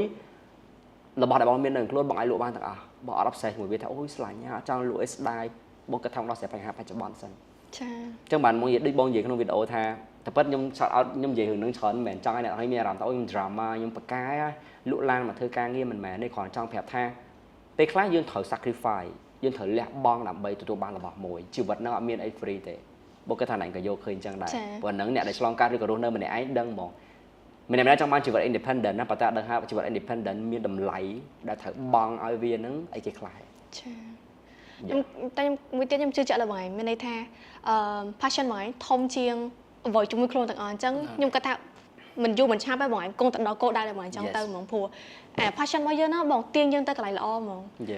ព្រោះខ្ញុំក៏ខ្ញុំបោះបង់ច្រើនដែរដើម្បីយើងក្តីសម័យដល់គ្នាខ្ញុំគាត់ថាអ្នកដែលមានក្តីសម័យហ្នឹងគឺយកអារម្មណ៍ហ្នឹងហ្នឹងហើយត្រូវហើយបើនិយាយមួយអ្នកខ្លះថាមិនមែនថាពួកគាត់មានក្តីសម័យទេគ្រាន់ថាយើងទៅនិយាយមួយគាត់ទៅគាត់ចង់បានអ្វីខុសពីយើងហើយ it's okay to be different មនុស្សយើងអូខេមនុស្សយើងអត់អីក្នុងការដែលយើងរស់នៅខុសគ្នាគិតខុសគ្នាប្រើដំណើរជីវិតខុសគ្នាប៉ុន្តែបងរហូតដល់ពេលខ្លះគេសួរបងឆ្លាតចេញរបៀបមិនធ្វើចឹងបង no just I don't want to do it ចឹងទៅអូខេយើង become a fool យើងខ្លាចជាមនុស្សល្ងងខ្លាចជាមនុស្សអត់ចេះគិតខ្លាចជាមនុស្សខ្ជិលខ្លាចជាមនុស្សភ្លើអីក្នុងខ្សែភ្នែកគេតែបងអត់ខ្វល់ទេសម្រាប់បងក៏បងអត់ខ្វល់ដែរព្រោះយើងដឹងពីខ្លួនឯងច្បាស់បងច្បាស់ខ្លួនឯងថាបងធ្វើដើម្បីអីអញ្ចឹងទោះបីជាគេមើលមកបងមិនអ្នកពេលខ្លះសាច់ញាតិបងហ្មងបងនិយាយតាមធម៌គាត់ឆ្ងល់អីចឹងគាត់មិនមែននិយាយពីល្អមួយយើងគាត់និយាយមកធ្វើឲ្យយើងមានអារម្មណ៍អត់ល្អហ្មងដល់ពេលចឹងបងមានអារម្មណ៍ថាបើបងនៅតែខ្វល់ពាក្យគេទៀតបើបងនៅតែប្រកែកចង់ឈ្នះមួយគេទៀតបងនៅតែអត់មានក្តីសុខក្នុងការទៅរក passion របស់បងឯងអញ្ចឹងតើបងឈប់ខ្វល់ពីអាហ្នឹងហើយបងគេហៅមើលឲ្យត្រង់ឬក៏មើលឲ្យខ្ពស់កុំខ្វល់ពីរបស់ដែលនៅទៀតជាងយើងពេកហ្នឹងមានន័យថាឧទាហរណ៍ថាឥឡូវយើងបើយើងមើលទៀតរហូតពេកយើងអាចនឹងថាយើងមើលខ្ពស់អត់បានទេតែយើងមើលខ្ពស់ហ្នឹងយើងក៏ប្រយ័ត្នដែរយើងមិនមែនដើរអត់ប្រយ័ត្នទេយើងឈៀតមើលក្រោមខ្លះប៉ុន្តែកុំផ្ដោតពេកកុំផ្ដោតលើអាក្រោមហ្នឹងពេកដោយសារតែបើយើងផ្ដោតលើអាបញ្ហានៅខាងក្រោមហ្នឹងពេកខ្លាចធ្លាក់កលុកខ្លាចជន់ថ្មអាហ្នឹងសិតតែបញ្ហាដូចគេថាឲ្យយើងថាអីចឹងណាចាំបើយើងផ្ដោតលើអាហ្នឹងពេកគឺយើងធ្វើអត់បានទេចឹងបងចាប់ដើមថាអូខេចាប់ថ្ងៃទៅណាគេនិយាយអីណាគេសួរនាំអីបើបងឆ្លើយបើបងបញ្យល់គាត់ឲ្យគាត់អត់យល់ឬក៏ពេលខ្លះបងអត់ត្រូវបញ្យល់បងញ៉ាំបងដើរចេញថា just let me live my life បដ ாய் ឲ្យខ្ញុំរស់នៅជីវិតរបស់ខ្ញុំហើយបរាជ័យជោគជ័យអ្នកទូខុសត្រូវញ៉ាំបានឲ្យអ្នកឯងមកសុំដំណល់គេជាមួយខ្ញុំញ៉ាំបានឲ្យអ្នកឯងមកបោះខាត់បងប្រាក់ខែជាមួយខ្ញុំក៏អត់បានឲ្យអ្នកឯងមកជួយឲ្យបាយខ្ញុំញ៉ាំដែរអញ្ចឹង how about you live your life and I live my life ចុះបើអ្នកឯងរស់នៅជីវិតអ្នកឯងខ្ញុំរស់នៅជីវិតខ្ញុំវិញ win win right យើងអត់ត្រូវពិបាកមកនិន្ទាគ្នាទើសតពីការសម្រេចចិត្តរបស់គ្នាទៅវិញទៅមកហើយតាមពិតយើងត្រូវគ្រប់មនុស្សជំនួយខ្លួនបែបអញ្ចឹងមែនទេមានន័យថាគេរស់នៅជីវិតគេយើងនៅរស់នៅជីវិតយើងយកអាចទៅចែកគេថាគេធ្វើអញ្ចឹងត្រូវអត់ឬគេធ្វើអញ្ចឹងទៅចំណេញអត់ចំណាយអត់តាមពិតទៅរហងៃនេះគិតតែខ្លួនឯងថាខ្លួនឯងទៅមុខរួចអត់ខ្លួនឯងនឹងមានបញ្ហាអីត្រូវដោះស្រាយខ្លះយើងអត់ចាំបាច់ថាទៅអង្គុយប៉ុន្តែខ្ញុំទទួលស្គាល់មែនថាពេលដែលយើងទទួលសម្ពាធពីសម្ដីខាងក្រៅហ្នឹងមកខ្លាំងហ្មងហ្នឹងហើយអ្នកទាំងអស់គ្នាសូមណែនាំជាមួយនឹងផលិតផលណៃប្រមងដែលជាប្រភេទអាហារក្រៀមឆ្អិនស្រាប់អ្នកគ្នាអត់ពិបាកចម្អិនទេហើយភ្លាមញ៉ាំបានភ្លាមហ្មងផលិតផលណៃប្រមងមានច្រើនប្រភេទមែនតើអ្នកទាំងអស់គ្នាអាចញ៉ាំលេងក៏បានញ៉ាំជាមួយនឹងបាយក៏បានញ៉ាំជាមួយនឹងបបរក៏បានដែរហិតតែអែមអ្នកទាំងអស់គ្នាបើញ៉ាំណៃប្រមងនេះជាមួយនឹងស្រាប់បៀត្រជាក់ជួបជុំគ្នាអីOh my god ហ្មងថាបើនិយាយពីរសជាតិវិញអែមហ្មងអ្នកនរគ្នាឆ្ងាញ់ដោយសារតែខ្ញុំខ្លួនឯងផ្ទាល់នៅពេលដែលខ្ញុំធ្វើដំណើរតាមខេត្តមួយមិត្តភ័ក្តិអីចឹងណាខ្ញុំតែតែទិញណៃប្រមងទៅជាមួយរហូតហ្មងនិយាយគ្នាលេងបដាញ៉ាំណៃប្រមងបដាអត់អបសុកមាត់ទេអ្នកនរគ្នានិយាយគ្នាសប្បាយហើយបានញ៉ាំរបស់ឆ្ងាញ់ទៀតអែមហ្មងណាសូមអរគុណទៅកាន់ផលិតផលណៃប្រមងដែលចូលរួមជាមួយនឹង Broken and Repair ក្នុងការផលិតមាតិកាល្អៗចែកម្លែកទៅកាន់អ្នកទាំងអស់គ្នាអញ្ចឹងម្ដងទៀតអ្នកទាំងអស់គ្នាបើចង់បានផលិតផលអាហារក្រៀមដែលមានរសជាតិឆ្ងាញ់គុណភាពខ្ពស់កុំភ្លេចជាមួយនឹងណៃប្រមងមួយទៀតបើសម្រាប់ខ្ញុំ grow up របៀបថាមនុស្សខ្ញុំគិត positive ច្រើនជាង negative អញ្ចឹងវិជ្ជមានខ្ញុំយកដាក់ខ្លួនវិជ្ជមានគឺខ្ញុំដកចេញហ្មងសូម្បីតែខ្ញុំលេងបណ្ដាញសង្គមថ្ងៃហ្នឹងបើមានអ្នកអត់ចូលចិត្តខ្ញុំខ្ញុំប្លុកម្នាក់ហ្នឹងចោលហ្មងមានន័យថាបើសិនជាខ្ញុំអូសជឹងឃើញហើយម្នាក់ហ្នឹង comment អាក្រក់ពីខ្ញុំហើយម្នាក់ហ្នឹងមិនក៏អូស blog ឬក៏ delete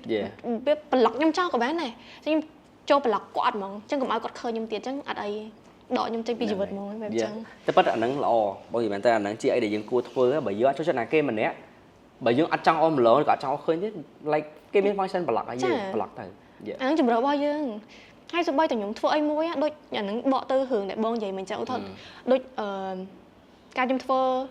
content creator ដំបូងហ្នឹងអ្នកបង្កើតមាតិកាដំបូងហ្នឹងក៏អត់មានអ្នកគេជឿជាក់លើខ្ញុំដែរសូម្បីតែពេលខ្ញុំឈប់រៀនក៏ខ្ញុំអត់មានអ្នកគេជឿជាក់លើខ្ញុំដែរប៉ុន្តែខ្ញុំជឿជាក់លើខ្លួនឯងប៉ុន្តែខ្ញុំនិយាយនេះមិនមែនថាឲ្យឈប់រៀនតាមខ្ញុំអត់ទេអត់ហ្មងរស់នៅជីវិតខ្លួនឯងចារស់នៅជីវិតខ្លួនឯងកុំ follow ខ្លួនឯងពេកចានិយាយទៅយើងមកយតាខុសៗគ្នាក្តីសម័យខុសៗគ្នាប៉ុន្តែគ្រាន់តែនៅពេលដែលខ្ញុំធ្វើអីមួយសូម្បីតែដល់ថ្ងៃហ្នឹងក៏អត់មានអ្នកគេជឿជាក់លើខ្ញុំខ្លាំងដែរតែមានមនុស្សម្នាក់ជឿជាក់លើខ្ញុំវាថា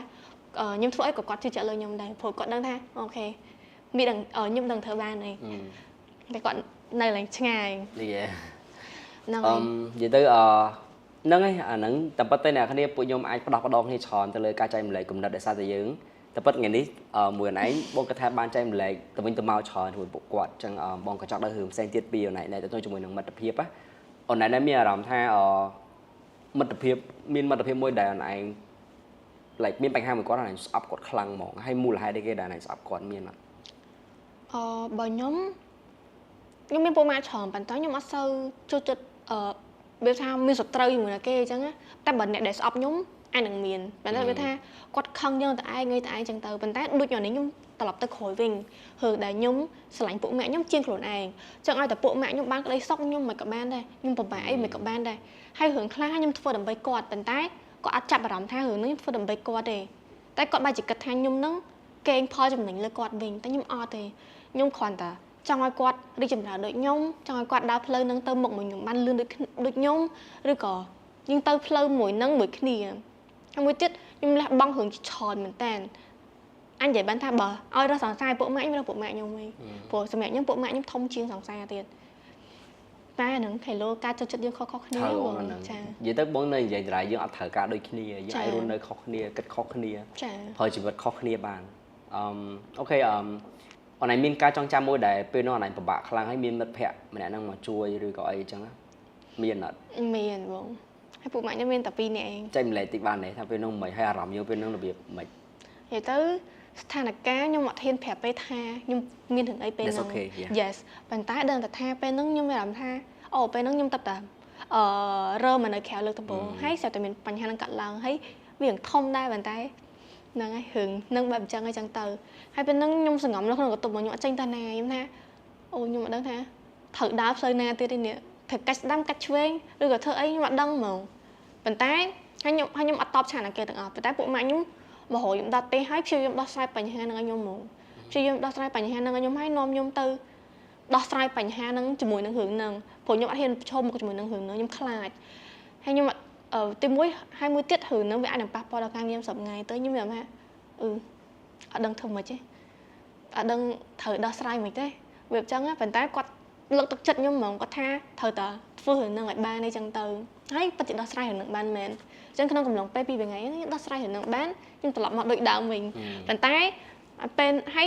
យដូចឥឡូវហ្នឹងដល់មកដល់ឥឡូវហ្នឹងក៏ខ្ញុំនៅតែមានបញ្ហាត្រូវដោះស្រាយរហូតដែរប៉ុន្តែឲ្យតែខ្ញុំពិបាកគឺមានពួកគាត់ជួយរហូតនិយាយទៅពួកម៉ាក់ខ្ញុំ2នាក់ហ្នឹងគឺខ្ញុំអត់ដឹងថាអស់កូនគាត់មិនទេខ្ញុំមានថ្ងៃភ្លេចកូនពួកគាត់ហ្មងគាត់ជួយខ្ញុំច្រើនណាស់តែប៉ុន្តែបងស្ដាប់បងឯងតើតជាមួយនឹងមិត្តភាពផ្សារមួយគ្រួសារមនុស្សយើងពេលបាត់មួយបងជឿថាយើងមានមួយព្រោះអ្នកខ្លះអត់សូវមានមិត្តភ័ក្តិនៅចិត្តខ្លួនច្រើននៅពេលដែលហត់តែធំទៅហត់តែចាស់ទៅហត់តែអាយុច្រើនទៅតែណែបងស្ដាប់ទៅមានអារម្មណ៍ថាមិត្តភ័ក្តិនៅចិត្តខ្លួនច្រើនហើយមានបងប្អូនជាពិសេសបងប្រុសហើយមានម៉ាក់អញ្ចឹងល្អតើយើងបាត់វាអត់មានប៉ាងជីវិតយើងប៉ុន្តែយើងមានមនុស្សល្អជួយខ្លួនច្រើនមែនទេអូខេអញ្ចឹងយើងមិត្តភាពបានច្រើនហើយចាំបងចង់ចូលទៅរឿងទំនាក់ទំនងស្នេហាវិញដោយសារតើណែជាមនុស្សដែលចែកម្លែកទៅរឿងស្នេហាច្រើនអញ្ចឹងបងចង់ដឹងថាណែធ្លាប់ខូចចិត្តខ្លាំងអត់បើខ្ញុំញ៉ាំដល់ថាមិនទេប៉ុន្តែបើខ្ញុំវិញខ្ញុំទៅចេះខូចចិត្តខ្លាំងឥឡូវវិញដូចអាយុប៉ុណ្ណឹងហ្មងអាយុ22 23ហ្នឹងហ្មងព្រោះបើនិយាយទៅតាំងពីចេះមានស្នេហាមកបងខ្ញុំមិនដែលស្រឡាញ់គេខ្លាំងទេខ្ញុំដឹងថាមនុស្សខ្ញុំខូចឬក៏មនុស្សខ្ញុំអន់ច្រឹកមិនទេប៉ុន្តែខ្ញុំអត់សូវចេះស្រឡាញ់គេខ្លាំងទេតែទៅជួបគាត់មួយនេះខ្ញុំស្រឡាញ់គាត់ខ្លាំងហ្មងព្រោះទីមួយគាត់ជួយខ្ញុំច្រើនមានរឿងលុយរឿងអីជួយ mental health ហ្មងបងជួយច្រើនហើយទីពីរហ្នឹងគាត់នៅក្បែរខ្ញុំគ្រប់កលៈទេសៈទាំងអស់មិនថាពិបាកឬក៏អីទេហើយខ្ញុំមានបញ្ហាអីគឺខ្ញុំអាចរត់រោគាត់ទាំងអស់មិនថាបញ្ហាទូចធំគាត់ជួយដោះស្រាយទាំងអស់អញ្ចឹងខ្ញុំចាប់ផ្ដើមស្រឡាញ់គាត់ខ្លាំងប៉ុន្តែយើងនៅឆ្ងាយគ្នាខ្លាំងហ្មងខ្លាំងមែនតើហ្មងដូចខ្ញុំនៅនេះគាត់នៅណោះនៅឡើងឆ្ងាយហ្មងអញ្ចឹងវាអាចនឹងប៉ះពាល់រឿងនឹងដែរហើយមួយទៀតរឿងអតីតកាលខ្ញុំមនុស្សម្នាក់ដែលជួយចិត្តដើរលេងច្រើនសាករបស់ថ្មីច្រើនដើរលេងជប់ច្រើនអញ្ចឹងខ្ញុំមានរឿងអតីតកាលដែលអាចល្អច្រើនដែរប៉ុន្តែគាត់គឺជាមនុស្សម្នាក់ដែលយល់ពីខ្ញុំច្រើនគាត់ទទួលស្គាល់រឿងហ្នឹងហើយទទួលស្គាល់ខ្ញុំជាខ្ញុំហ្មងគាត់អត់ចាំបាច់ថាយូត្រូវតែដោះរឿងនេះសម្រាប់មីអត់ទេគាត់ថាអូខេយូមិនមីនឹងទទួលស្គាល់រឿងហ្នឹងប៉ុន្តែគាត់ថាយើងមានចំណុចមួយចំនួនដែលយើងអត់សូវទុកចិត្តគ្នាច្រើនទេអញ្ចឹងវាច្រើនគាត់ទុកចិត្តខ្ញុំគាត់គាត់ថាខ្ញុំហ្នឹងវាថាខ្ញុំដឹងតែក្បត់ឬក៏យើងមានមុខមាត់លើបណ្ដាញសង្គមអញ្ចឹងដឹងតែមានអ្នកចង់បានយើងច្រើនតែខ្ញុំគាត់ថារឿងហ្នឹងការសម្រេចចិត្តរបស់យើងឯងថាតែយើងស្រឡាញ់គាត់ទេស្រឡាញ់គាត់ទេតែគាត់អត់ទៅជឿទុកចិត្តទេ អានឹងវាមករឿងដែរហើយនិយាយទៅខ្ញុំអត់ដែរជួប sniper ទេនិយាយត្រង់ហ្នឹងដែរស្គាល់ sniper គេទេបងអើយមិនដឹងរឿងចុះ sniper នឹងឆ្វេងស្ដាំទិសតំបន់ណាមិនស្គាល់ទេដឹងថាស្រឡាញ់គឺស្រឡាញ់ហី អូខេ ខ្ញុំនិយាយយូរខ្ញុំបាល់ដឹងទេ អូខេអញ្ចឹងមកសួរតបងទៅអនឡាញដាក់អន់ចិត្តដែលគាត់អត់ទុកចិត្តយើង អន់ចិត្តច្រើនដែរល្បិចថាតែថាយើងបោះបង់ចោលមែនល្បិចថាយើងបោះបង់ឱកាសជាច្រើនដែរសម្រាប់គាត់ល្បិចថាដូចបើយើងដើរផ្លូវនេះទៅអត់មានគាត់ទេប៉ុន្តែយើងដើរទៅផ្លូវហ្នឹងទៅលឿនខ្ញុំអត់ធ្វើទេដើរទៅផ្លូវនេះមួយគាត់សឹមក៏អំបោលដងតិចតែដល់ផ្លូវហ្នឹងដូចគ្នា អូខេ ហើយបើសួរថាដូចជីវិតខ្ញុំហងៃមានតែគេអត់ទេមានតែគាត់ទេអញ្ចឹងអានឹងយើងខ្ញុំអត់ដឹងថាអានឹងវារឿងល្អឬអត់ល្អវាថាដូចយើងមានមនុស្សម្នាក់នឹងនៅក្បែរយើងអញ្ចឹងយើងអត់ដឹងថាពេលដែលមានគាត់យើងអត់ដឹងថាត្រូវធ្វើមិនទៀតអត់ដឹង តែប៉ុន្តែវាគ្មានអីល្អខ្លាំងពេកហើយអាក្រក់ខ្លាំងពេកទេ just enjoy the បើបងនិយាយសួរយល់របៀប enjoy the flow របៀបអត់តែបើថាទឹកវាទៅហូរទៅណាវាហូរទៅយប់ដោះស្រាយហូរទៅឡើងណែដោះស្រាយឡើងហ្នឹងទៅរបៀបអញ្ចឹងបងគិតអញ្ចឹងដូចសាស្ត្រស្នេហាបើយើងឡើងគិតថាអូថតឥឡូវស្រឡាញ់គ្នាដូចបងមាន long term relationship ដែរ and បើបងគិតថា let's say ថាបងធ្លាប់មាន long term relationship ច្រើនសង្សារចាបងសិតយូរឆ្នាំអញ្ចឹងបងបើបងស្រឡាញ់គាត់បងដែរគិតថានឹងអនាគតមិនទេតែបងធ្លាប់គិតដំបងហើយបងពិបាកចិត្តខ្លាំងហ្មងអញ្ចឹងចាប់ពីនឹងមកពេលបង date ណាគេបងអត់សូវខ្វល់ហើយរបៀបយើងស្រឡាញ់គាត់បងស្រឡាញ់បច្ចុប្បន្នតែបើថាអនាគតជួងអីបងដោះស្រាយបើបងធ្វើបាត់គាត់បងដោះលែងបើគាត់ក្បត់បងអត់ក៏ទៅវាអញ្ចឹងណាលឿនថាមែនតើហើយបងយល់អារម្មណ៍ហ្នឹងហ្មងរបៀបថាតែគេថាយើងហាត់ live sport មានបេះដូងមិនអត់ទេបើអត់មានបេះដូងរស់មិនហ៎បើមានបេះដូងគេមានតោមិនប៉ុន្តែយើងរបៀបថាយើងទទួលយកការពិតច្រើនពេករហូតដល់អីគេយកខ្លាចដែរបងនិយាយមែនតើបងជំនឿដល់ដែរខ្លាចស្លាប់ទេហើយម៉ាក់បងនិយាយថាមនុស្សតើខ្លាចស្លាប់គឺមនុស្សហ្នឹងរបៀបហ៊ានស្អីក៏ធ្វើដែរកាត់ចិត្តពីអីក៏កាត់ដែរគេថាមនុស្សបកដែរខ្លាចស្លាប់ពេកគេថាស្អែកឡើងមកដេកស្លាប់បងបាក់ចិត្តអូស្អែកតិចងាប់ទៅអត់ខ្វល់ទេผมគិតថាជីវិតមនុស្សយើងផុយស្រួយមែនតើយកដល់ពេលណាយើងទៅវិញអញ្ចឹងយើងគិតច្រើនពេកបាក់ចិត្តច្រើនពេកអត់ហ៊ាន explore អត់ហ៊ានធ្វើអីថ្មីកុំឲ្យតែអីថ្មីនឹងផ្លានអនាគតយើងខ្លាំងពេកទៅយើងត្រឡប់ក្រោយបានដូចថាយើងខ្សែគ្រឿងញៀនយើងទៅលួចឆក់ប្លន់គេអានោះនឹងចូលហើយដឹងតើចូលកន្លែងហ្នឹងមួយហីប៉ុន្តែបើសិនជាយើងគ្រាន់តែថាយើងខ្សែថ្មីដូចចាប់ដើមធ្វើអីថ្មីហើយយើងចង់ធ្វើមេតិកាយើងថតវីដេអូខ្លាចគេថាយើងចេះចុះបើគាត់ថានឹងល្អកុំខ្លាចហើយចាប់ដើមធ្វើអីថ្មីឲ្យបានច្រើនព្រោះយើងដឹងពេលណាយើងស្លាប់ទេហើយបើយើងបានធ្វើរបស់ដែលយើងស្រឡាញ់ធ្វើរបស់ដែលយើងកំពុងតែធ្វើនឹងជារបស់ថ្មីដែលយើងពេញចិត្តនឹងបានមួយថ្ងៃហើយយើងស្លាប់ស្អែកក៏យើងជាវិញ្ញាណមួយដែលមានមោទនភាពបងតែសម័យអញ្ចឹងមែនតើអារម្មណ៍បងណាអានេះដែលសេថាថ្ងៃបងទុកយងដោយប្អូនអញ្ចឹងនិយាយតាមផងតែពីថ្ងៃដែលបងជួបអនឡាញមកមានអារម្មណ៍ថាអ្នកខ្លះបង bonding us ប្អូនស្រីដែលបងដែរមានប្អូននេះបងកូនបើហើយបងមានតែក្មួយស្រីដែលបងទុកគាត់ដូចក្មួយបងក្មួយស្រីធំប៉ុណ្ណាណៃពីរនាក់ដែរអញ្ចឹងបងទុកគាត់ដូចជាបងបើបងអញ្ចឹងបងមើលការខុសត្រូវគាត់បញ្យល់ណែនាំលើទឹកចិត្តដល់ពេលបងជួបអនឡាញយើងបងនេះបងនិយាយដូចអាចថាផ្ដោះមួយប្អូនស្រីនិយាយគ្នាលេងញ៉ាំតែអីចឹងណាតែហ្នឹងរៀងបែកពុះហ៎រៀងបែកដែរបែកខ្លាំងអូខេចឹងទៅបងអាចថាអ្នកគ្នាខ្ញុំសុំទោសចូលនេះខ្ញុំអាចនឹងចូលរួមមួយយ៉ងបន្តិចហើយចឹងអ្នកគ្នាអាចស្ដាប់យកហើយស្ដាប់អីដែលយើងភាសានេះប៉ុណ្ណឹងទៅដូចយើងនិយាយគ្នាលេងណាដូច like មិនត្រូវ professional រហូតទេខ្ញុំគាត់តែនិយាយចែកម្លែកបបិសោតនិយាយចែកម្លែករឿងក្នុងចិត្តរឿងអីដែលយើងអត់បាននិយាយហ្នឹងហើយចឹងមកគិតថានៅពេលដែលយើងឡើងខ្លាចបើនៅពេលដែលយើងឡើងខ្លាចស្លាប់ហើយយើងហ៊ានធ្វើគ្រប់យ៉ាងហើយពេលខ្លះយើងធ្វើរឿងនោះមួយជាឱកាសបើកឲ្យយើងមកដូចបងយើងមនុស្សបងអត់ដែរខ្លាចអានឹងមែនតើបងអត់ដឹងមិនបងខ្លាចដូចថាបារម្ភខ្លាចឈឺខ្លះអីបងអត់ទេបើថោឥឡូវឧទាហរណ៍រឿងញ៉ាំស្រាបើថាបាក់ចិត្តខ្លាំងពេកខ្លាចកើតថ្លើមអត់ហ៊ានញ៉ាំទៅនៅសុខចិត្តធំបាក់ចិត្តទៅបើយើងញ៉ាំបន្តិចទៅ release ទៅប៉ុន្តែយើងទប់វិញយើងហាត់ប្រាណហាត់អីវិញរបៀបយើងធ្វើអីផ្សេងវិញកុំស្មុកស្មាញពេកអីចឹងបងគិតអញ្ចឹងអានេះមិនថាលើចិត្តអ្នកនរគ្នាញ៉ាំស្រាប៉ុន្តែ let's say ថាខ្ញុំ open ឲ្យថានឹងវាគឺជាការសម្រេចចិត្តរបស់យើងហើយយើងអាចធ្វើវាឲ្យទៅជា positive វិញបានមួយនេះខ្ញុំគិតថាអានឹងវាតកតងជាមួយនឹងរឿងមនុស្សយើងខុសគ្នាអញ្ចឹងដូចពេលខ្លះមនុស្សខ្លះគាត់បាក់ចិត្តគាត់ទៅអានសភៅមនុស្សខ្លះបាក់ចិត្តគាត់ទៅស្ដាប់ធម៌ពេលយើងបាក់ចិត្តយើងទៅធ្វើនេះធ្វើនោះខ្ញុំគិតថារឿងហ្នឹងខុសគ្នាត្រូវអត់បងហ្នឹងហើយដូចបើសិនជាមនុស្សខ្ញុំអត់ធ្វើជាអានសភៅទេហើយបើឲ្យខ្ញុំបាក់ចិត្តខ្ញុំអានសភៅខ្ញុំធ្វើអត់ចាញ់ទេតែបើឲ្យខ្ញុំបាក់ចិត្តខ្ញុំទៅធ្វើអីមួយដែលខ្ញុំចូលចិត្តធ្វើចាញ់ហើយ release stress របស់យើងហ្មងខ្ញុំថាលេង stress ទៀតហើយបងហាត់ប្រាណមួយយ៉ាងនេះបងនិយាយទៅវាអារម្មណ៍ថាពេលដែលបងបាក់ចិត្តបងហាត់ប្រាណបងភ្លេចគ្រឿងទាំងអស់ហ្នឹងមកហើយមកវិញគឺត្រឡប់មកគិតអី positive វិញបានមក ចាំអាចថាអ្នកគ្នាអាចសាក់បានដែររបៀបបើយើងបាក់ចិត្តពេលខ្លះយើងមិនគួរថាប្រាំរហូតទេតើយើងទៅជាអីតិចតួចចឹងទៅប៉ុន្តែមកវិញថាប្រាឬក៏ស្អែកឡើងថាប្រាអញ្ចឹងទៅដើម្បីសុខភាពយើងដែរដោយសារតែអូនចែកម្លែកច្រើនតើតងជាមួយនឹង long distance relationship ចឹងបងចង់ដឹងថាតើតងជាមួយនឹងបទពិសោធន៍របស់យើងផ្ទាល់ like personal experience ហ្មងអូនឯងគិតថា long distance relationship ហ្នឹង work អត់បើសម្រាប់ខ្ញុំគិតថាអត់ work ទេបងព្រោះសម្រាប់ខ្ញុំណាព្រោះមនុស្សខ្ញុំអត់សូវចេះស្រឡាញ់ណាយូរតែអត់ដឹងថយទេឬក៏មួយទៀតយើងអត់តន់ជួបស្នេហ៍ពិតតែដល់ពេលខ្ញុំឥឡូវក៏មិនទាន់ដឹងពិតឬក៏អត់ពិតដែរតែគាត់ថាយើងចេះទៅសិនណាតែខ្ញុំធ្វើបានបន្តទៅមួយគ្នាហ្នឹងទៅព្រោះណាមួយឥឡូវយើងបកក្រោយបែបចេះវិញមានន័យថាខ្ញុំជឿថាមនុស្សយើងម្នាក់មានថែបរៀងខ្លួនបងឯងក៏មានថែបវាត្រូវអត់មកស្លាញ់មនុស្សមិនអញ្ចឹងខ្ញុំមានថែបរៀងខ្លួនដែរហើយខ្ញុំអត់អាចបានស្មានថាម្នាក់នេះស្អាតអត់ឬក៏អត់ស្អាតដែរព្រោះយើងមនុស្សថែបរៀងខ្លួន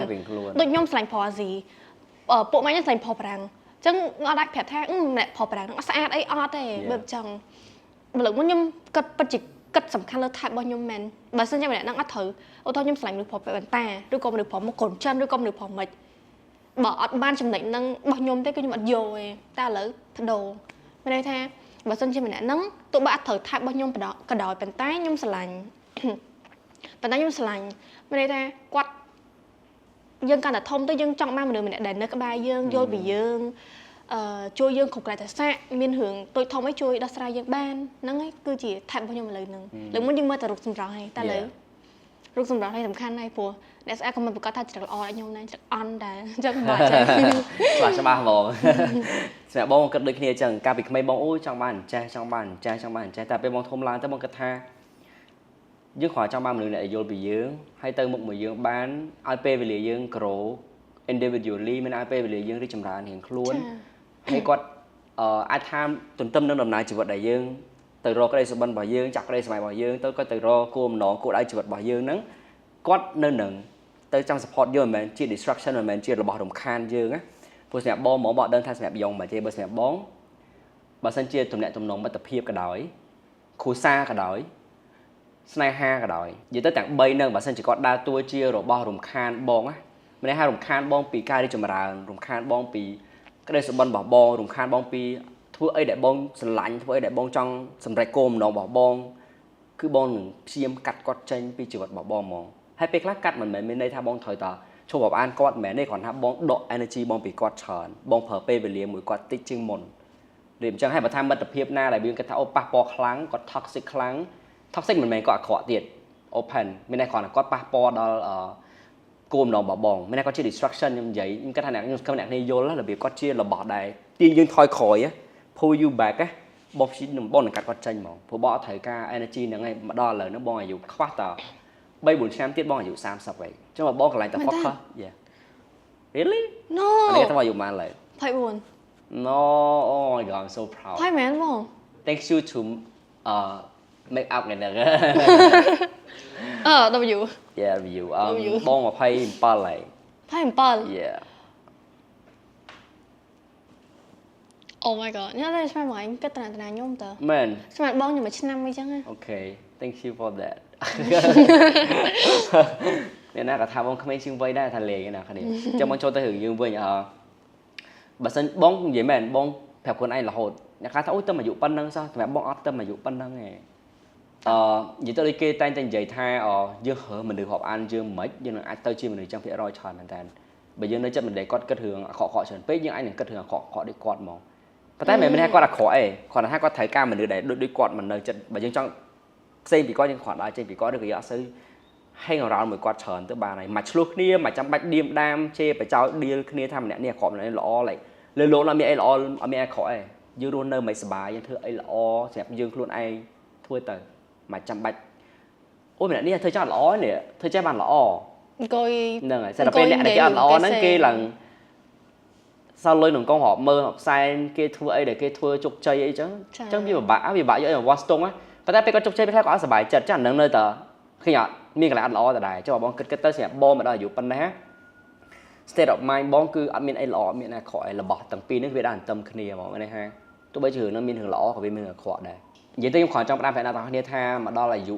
មិនថាវ័យណាយើងព្យាយាមចេះរើសធម៌ពលនៅក្នុងជីវិតយើងណាហើយបងចែកម្លែកនេះមានន័យថាបើសិនជាយ៉ងអាចធ្វើនឹងបានលឿនជាងបងណាចំណេញ2-3ឆ្នាំបាត់ហើយ ព្រោះពី3ឆ្នាំមុនបងនៅតែ toxic ចឹងបងនៅតែអូខ្លាចចេះខ្លាចអត់មានអ្នកគេហប់ខ្លាចចេះទាំងតែពេលខ្លះ energy គេផ្ដល់ឲ្យយើងគឺធ្វើឲ្យយើងមានអារម្មណ៍អត់ចង់ដើរទៅមុខតទៀតយើងបាក់ដូចបងផ្លប់ប្រាប់នៅខាងក្រៅផ្លូវការរបៀបក្រៅឆាកចឹងថាមានគេនិយាយឲ្យបងអញ្ចឹងចុះចឹងបើសិនជាយើងកន្លែងតែខ្វល់ពីរឿងហ្នឹងពេកយើងអាចដើរទៅមុខបានហើយបងនិយាយមែនតើបងស្ដាយមែនតើបើបងគិតរឿងហ្នឹងបាន 3-4 ឆ្នាំមុនប្រហែលជាបង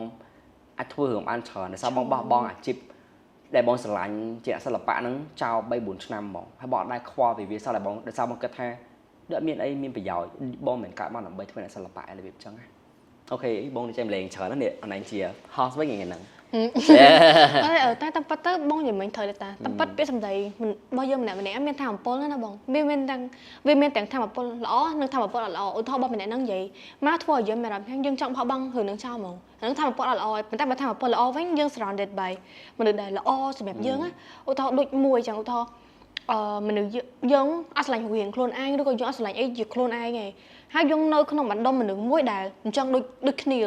ាដែលមនុស្សដែលគិតអវិជ្ជមានទៅលើរឿងជុំវិញខ្លួនណាអញ្ចឹងយើងចាប់ផ្ដើមគិតរឿងហ្នឹងតប៉ុន្តែបើសិនជាយើងនៅជុំវិញមនុស្សដែលគិតវិជ្ជមានច្រើនយើងចាប់ផ្ដើមគិតវិជ្ជមានគាត់ថាតែប៉ិតអត់ទេរឿងហ្នឹងអត់អញ្ចឹងឯងវាល្អវិញអញ្ចឹងខ្ញុំគិតថាដូចបងឯងនិយាយមែនអញ្ចឹងថាមនុស្សដែលយើងហប់អានគឺត្រូវតែរើសមែនតើហ្នឹងហើយហើដល់វ័យមួយត្រូវតែរើសហ្មងមានថាបើយើងនៅតែបន្តហូលអានឹងទៀតយើងនឹងដើរយឺតមែនតើមានន័យថាអាសម្ពាធនេះគឺវាធ្ងន់ជាងរហដងចាហើយយកអត់បើធ្ងន់ហើយវាមានន័យសម្រាប់ដែលយើងខំប្រឹងអស់វាទៅអត់អីទេវាអត់ទាំងមានន័យអីសម្រាប់យើងអស់វាទៅទៀតណាចឹងគួរកាត់វាចោលដើម្បីដើរលឿនជាងមុនបើសម្រាប់បងឥឡូវអូខេបងអាចបាត់បង់មិត្តភាពណាក៏បានដែរបងអាចបាត់បង់ស្នេហាប៉ុន្មានទៀតក៏បានដែរបងអាច distance ខ្លួនបងពីទំនាក់ទំនងបងប្អូនអីណាក៏បានដែរឲ្យតែគាត់ធ្វើឲ្យបងដើរយឺតព្រោះបងអត់ចង់ដើរយឺតទៀតទេរបៀបអូខេបងនឹងព្យាយាមឲ្យខ្លួនឯងដើរលឿនតែមិនដឹងថាយើងធ្វើបានកម្រិតណាប៉ុន្តែយើងនឹងព្យាយាមកាត់របស់ដែលរំខានយើងចោលហើយរំខានវាមានច្រើននេះមែនតើមនុស្សហើយវាមានច្រើនរឿងទៀតអូខេឥឡូវយើងចែកម្លែកច្រើនតែតូនជាមួយនឹងមិត្តភាពស្នេហាអ្នកនរគ្នាបើចង់តាមដានបន្ថែមតែតូនជាមួយនឹងទំនាក់ទំនងស្នេហាឬក៏ជា content នេះអាចទៅ follow យ៉ងបានដើម្បីទទួលបានមេតិការផ្សេងៗទៀតពីគាត់អញ្ចឹងបងមានរឿងមួយទៀតចង់ discuss មួយឯងឬក៏យកមកធ្វើជាប្រធានបទសម្រាប់និយាយហ្នឹងតែតូនជាមួយនឹងការចេញពីផ្ទះមកនៅក្រៅជាខ្លួនឯងហ្មងណារឿងហ្នឹងមកគាត់ថាសំខាន់សម្រាប់អ្នកទស្សនារបស់យើងអ្នកទស្សនាយើងក្មេងៗច្រើនមែនតើហើយអាហ្នឹងជារឿងល្អ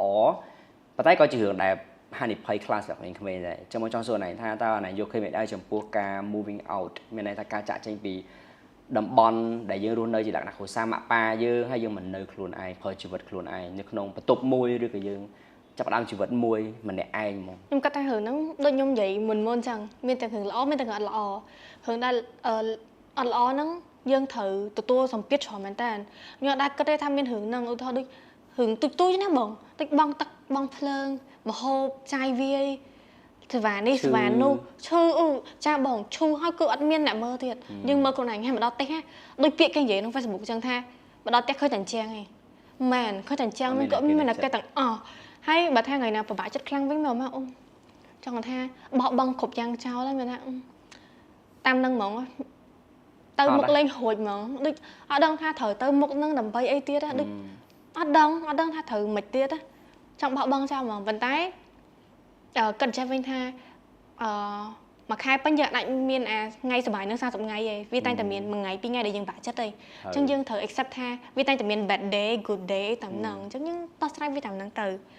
ៅតែបើរឿងដែលល្អវិញមានន័យថាយើងមិននៅក្រៅយើងចំណាយច្រើនអញ្ចឹងបើសម្រាប់ខ្ញុំមនុស្សខ្ញុំជួយចិត្តរហូតលុយជួយចិត្តអន្សំខ្ញុំអត់ជួយចិត្តចាយវាអស់ទេទោះបីខ្ញុំដល់រងថ្ងៃហ្នឹងក៏ខ្ញុំអត់អស់លុយពីក្នុងខ្លួនខ្លាំងហ្មងដែរខ្ញុំយ៉ាងតិចក៏ខ្ញុំត្រូវតែមានលុយសន្សំនៅក្នុងខ្លួនដែរលុយបំរុងសម្រាប់យើងអត់ដឹងថាព្រោះយើងដឹងថាយើងត្រូវជួបរឿងអីទេអញ្ចឹងយើងអាចហឺហាតាមលុយយើងរកបានឬក៏មិនយើងត្រូវតែសន្សំឲ្យបានខ្លាំងហើយមួយទៀតខ្ញុំចាយច្រើនដែលសារខ្ញុំមិននៅក្រៅចឹងខ្ញុំចាយច្រើនចាយនេះចាយនោះតិចតួចអា10 20រឿងហ្នឹងច្រើនណាបងយើងគិតបញ្ជីចុងខែគឺច្រើនហ្មងអញ្ចឹងខ្ញុំមានអារម្មណ៍ថាខ្ញុំមានកម្លាំងចិត្តរកលុយកាន់តែខ្លាំងអញ្ចឹងបើសិនខ្ញុំចង់បានជីវិតហឺហាខ្ញុំត្រូវខំរកលុយអញ្ចឹងនៅពេលដែលខ្ញុំខំរកលុយហ្នឹងមហិច្ឆតាខ្ញុំត្រូវតែធំដែរក្តីសម័យខ្ញុំដើរទៅរៀងលឿនទៀតព្រោះយើងបុកចាមានអារម្មណ៍ថាត្រូវតែផឹងហ្មងអូយមិនក៏ដោយត្រូវតែផឹងអញ្ចឹងមកចង់អាណៃចែកម្លែកពីបទពិសោធន៍នៃការ moving out របស់ឯងតើអាណៃគិតថាអានឹងវាជួយអាណៃរីកចម្រើនមិនខ្លះទៅជាមនុស្សមិនខ្លះហើយក៏វាពិបាកមិនខ្លះសម្រាប់អូនផ្ទាល់ខ្លួនហ្មងបើសម្រាប់ខ្ញុំផ្ទាល់ខ្ញុំគិតថានៅពេលដែលខ្ញុំសម្រេចចិត្តចាក់ចេញពីផ្ទះគឺជាជំរើសដែលល្អបំផុតក្នុងជីវិតរបស់ខ្ញុំហ្មងដូចខ្ញុំសម្រេចចិត្តឈប់ធ្វើការអញ្ចឹង ព្រោះពេលដែលខ្ញុំឈប់ធ្វើការដំបូងអត់មានតែគេជឿជាក់លើខ្ញុំទេថាអូឈប់ទៅអីប្រាក់ខែបានប៉ុណ្ណឹងដែរឈប់ទៅអីប្រយ័ត្នទៅធ្វើអាហ្នឹងហើយបរាជ័យអីចឹងឬក៏ធ្វើឲ្យដូចអត់បានអីចឹងតែប៉ុន្តែនៅពេលដែលខ្ញុំឈប់ធ្វើការឬក៏ខ្ញុំឈប់ធ្វើអីមួយដែលខ្ញុំគិតថាខ្ញុំច្បាស់ជាមួយនឹងយើងដូចបងដឹងស្រាប់ថាយើងដឹងពីខ្លួនឯងច្បាស់ជាងមនុស្សជាមួយខ្លួនយើងអញ្ចឹងយើងដឹងថាយើងត្រូវទៅផ្លូវណាតែពេលដំបូងហ្នឹងវាដាក់ដប់តិចឯងផ្លូវមានកន្លុកតិចឯងប៉ុន្តែទៅយូរទៅផ្លូវកស៊ូធម្មតាស្អាតធម្មតាអញ្ចឹងអាហ្នឹងវាតកតងជាមួយនឹងការសម្រេចចិត្តរបស់ខ្ញុំហើយនៅពេលដែលខ្ញុំ move out ហ្នឹងខ្ញុំគិតថាខ្ញុំដឹងច្បាស់ថាខ្ញុំចង់ធ្វើអីគេតែប៉ុន្តែអ្នកនរគ្នាតើតើជាមួយនឹងការចេញមក move out ហ្នឹងខ្ញុំក៏ចង់ចែករំលែកទៅកាន់អ្នកនរគ្នាខ្លះៗដែរព្រោះអីខ្ញុំខ្លួនឯងខ្ញុំ move out ដូចបងប្រាប់មិញអញ្ចឹង9ឆ្នាំហើយដែលបងចាប់ផ្ដើម move out បង move out តាំងពី12អញ្ចឹងពេលដែលខ្ញុំមកនៅពេញដំបូងខ្ញុំមានអារម្មណ៍ថាពេលខ្ញុំមកថ្ងៃដំបូងយំដោយសារតែបងដឹងថាជួបអីគេប៉ុន្តែមានអារម្មណ៍ថាបងដែររស់នៅបែកម៉ាក់បងឆ្ងាយអញ្ចឹងវាថាពីចំណុចហ្នឹងគេអត់ធ្វើផ្លូវគេមួយហើយអញ្ចឹងពីច្បារអំពើផ្ទះម៉ាក់បងវារៀងឆ្ងាយគួរសមដែរវាអាលាក់វាអីអញ្ចឹងទៅហើយបងគិតថាបងគិតដូចណាអញ្ចឹងការ move out គឺជាការសម្រេចចិត្តដ៏ល្អបំផុតហ្មងបងដោយសារតែពេលបងចេញមកនៅក្រៅបងចាប់ផ្ដើមយល់ពីជីវិតច្រើនជួបរឿងច្រើនជួបរឿងខកអំណងរឿងបរាជ័យខូចចិត្តជួបរឿងដែលយើងអត់នឹកស្មានថាយើងជួបប៉ុន្តែទន្ទឹមនឹងហ្នឹងក៏ជួបរឿងល្អច្រើនជួបបបពិសោធន៍ថ្មីច្រើនរឿងដែលយើងអាច explore ធ្វើបានច្រើនដែរហើយបងចាប់ផ្ដើមរកលុយចាយខ្លួនឯងតាំងពីនេះរៀនសកលទៀតពេលហ្នឹងបងចាប់ផ្ដើមមានអារម្មណ៍ថាស្គាល់តម្លៃលុយព្រោះពេលហ្នឹងបងបើកហាងបោកអ៊ុត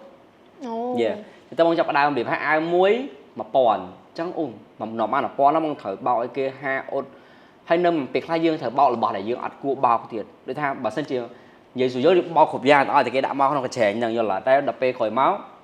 យើងចូលរៀនយើងចាប់ផ្ដើមបុគ្គលិកទេចាប់ផ្ដើមចេះគ្រប់គ្រងគេតាំងពីហ្នឹងមកអញ្ចឹងបងមានអារម្មណ៍ថាតែពិតជីវិតបងចិត្តធ្វើអីខ្លួនឯងច្រើនជាងអញ្ចឹង move out វាធ្វើឲ្យយើងដឹងថាតើយើងអាចធ្វើអីខ្លួនឯងបានអត់យើងអាចស៊ូជាមួយនឹងសម្ពាធទាំងអស់ហ្នឹងបានអត់ហើយបើយើងស៊ូអត់បានតែយើងគួរតែរកជំនួយពីណាបើស្អីបងគិតអញ្ចឹងបើអ្នកនរគ្នាគិតថាចង់ move out ក៏សាក់ទៅតែបើអត់ទេអាហ្នឹងក៏តាមតាណាទៅបងគិតអញ្ចឹងហើយបើចង់សួរណៃដែររឿងហ្នឹងណៃគិតថាណៃចង់ recommend ឲ្យ follower ណៃក៏ដូចជាអ្នកមើលគាត់ថាគាត់គួរ move out អត់ឬក៏គួរ move out អាយុប៉ុន្មានដែរតាមពិតខ្ញុំគាត់ថារឿងរឿងដែលមិនល្អកាត់ឡើងលើយើងតែពិតបង្រៀនឲ្យយើងរឹងមាំហើយមួយទៀតរឿងដែលអត់ល្អបើតាមគំនិតខ្ញុំណាព្រោះភាគច្រើនអញ្ចឹងមែនរឿងដែលអត់ល្អកាត់ឡើងលើជីវិតខ្ញុំតែតំណមខ្ញុំទៅរឿងទៅជួបរឿងល្អមានន័យថាដូចឆ្នាំនេះខ្ញុំជួបរឿងអត់ល្អប៉ុន្តែ3ឆ្នាំក្រោយរឿងហ្នឹងធ្វើឲ្យខ្ញុំដឹងថាតាមពិតត្រូវតែមានរឿងហ្នឹងកាត់ឡើងដើម្បីខ្ញុំជួបរឿងល្អហ្នឹងអញ្ចឹងមានន័យថាយើងត្រូវតែជួបរឿងល្អហ្នឹងហើយប៉ុន្តែយើងត្រូវឆ្លងកាត់រឿងនេះចេះសិនខ្ញុំគិតថារឿងអត់ល្អនៅក្នុងជីវិតយើងគឺសិតតែមានហេតុផលទាំងអស់អញ្ចឹងយើងត្រូវតែ appreciate រឿងដែលយើងជួបប្រចាំថ្ងៃហ្នឹងកន្លែងហ្នឹងបងក៏ចង់ចែកម្លែកទីដែរទៅជាមួយនឹងការ move out អ្នកនរគ្នាអាចគិតខ្លួនឯងថាតើយើងអាច ready អត់អាយុអត់សំខាន់ថាអាយុប៉ុណ្ណេះហើយយើងសួរខ្លួនឯងវិញថាតើយើងត្រៀមខ្លួនរួចរាល់នៅក្នុងការប្រឈមមុខមួយជីវិតពិតប្រាកដដោយសារតែពេលដែលយើង move out យើងលែងមានម៉ាក់ប៉ាធ្វើម្ហូបឲ្យញ៉ាំលែងមានអ្នកជួយខ្លួនឲ្យយើងពេលយើងក្តៅខ្លួនលែងមានអ្នកចាំសួរនាំយើងពេលដែលយើងអត់សប្បាយចិត្តដែរយើងចាប់ផ្ដើមត្រូវចេះនិយាយមួយខ្លួនឯងលើកទឹកចិត្តខ្លួនឯងយើងត្រូវចេះទិញថ្នាំឲ្យខ្លួនឯងញ៉ាំដាំស្លដូចបងពេលបងដកតិគៀមតឲ្យបងស្លបងយំហ្មងពេលហ្នឹងបងសម័យថាធ្លាប់ម្ដងពេលបងក្តៅខ្លួនអីម៉ាក់បងលើកវមកអត់ចង់ញ៉ាំទេតែឥឡូវបងក្តៅបងឃ្លានណាហើយបងត្រូវងើបមកដាំបបរខ្លួនឯងស្ងោរបង្គាប្រែខ្លួនឯងដោយសារយើងដកតិគៀមតឲ្យញ៉ាំអីហឹងអត់បានទៀតអាហ្នឹងឈឺមកជុំងុំផ្លូវចិត្តយើងផ្លូវចិត្តហ្នឹងវាថាអូមិនក៏ហាក់ដែរបើខ្ញុំធ្វើខ្លួនឯងពិបាកអមែនត្រូវ move out មកនៅក្រៅអីចឹងឡើយខ្លួនឯងខ្ញុំកំសត់មួយខ្លួនឯងមែនតើទៅខ្ញុំមួយយងសិតតែជាអ្នក move out មកនៅក្រៅគ្រួសារដូចគ្នាអញ្ចឹងគ្រាន់តែចង់ចែកម្លែកទៅកាន់អ្នកនរគ្នាថា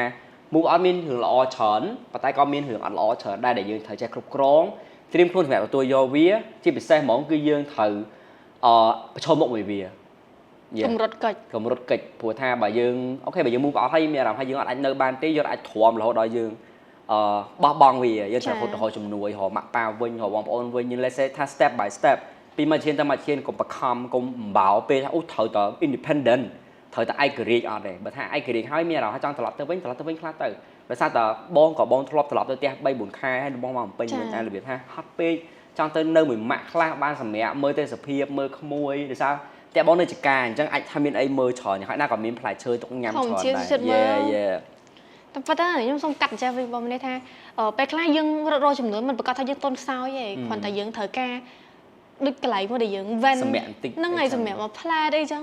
ខ្ញុំគាត់ថាហ្នឹងអត់មានរឿងអី អត់ល្អដូចមនុស្សប្រុសអញ្ចឹងបងមិនដែលលឺរបៀបថាមនុស្សប្រុសភាគច្រើនគេថាមនុស្សប្រុសចេះយំមកហ្នឹងនិយាយកាត់ទៅទៀតហើយថាមនុស្សប្រុសចេះយំតែប៉ុន្តែមនុស្សប្រុសក៏ចេះយំដែរតែប៉ុន្តែគេមានភាពទន់ខ្សោយរបស់គេមានរឿងដែលលំបាកដូចគ្នាប៉ុន្តែដោយសារតែសង្គមរបស់យើងតែងតែប្រកាន់ចំហថាមនុស្សប្រុសអត់អាចយំបានមនុស្សប្រុសយំតន់មនុស្សប្រុសដាំទ្រង់5ហាត់អញ្ចឹងហើយបានធ្វើឲ្យពេលខ្លះយំ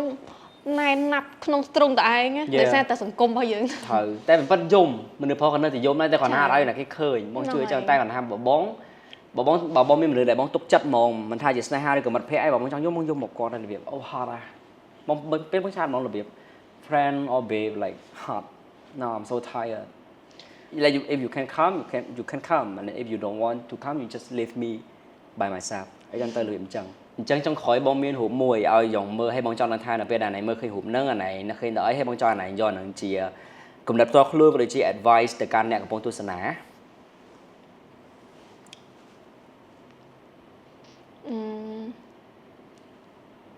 បើសម្រាប់ខ្ញុំអានេះដូចវារឿងតាក់ទងនឹងស្នេហាផងអីផងដូចមនុស្សពីរនាក់ហ្នឹងខុសគ្នាឯង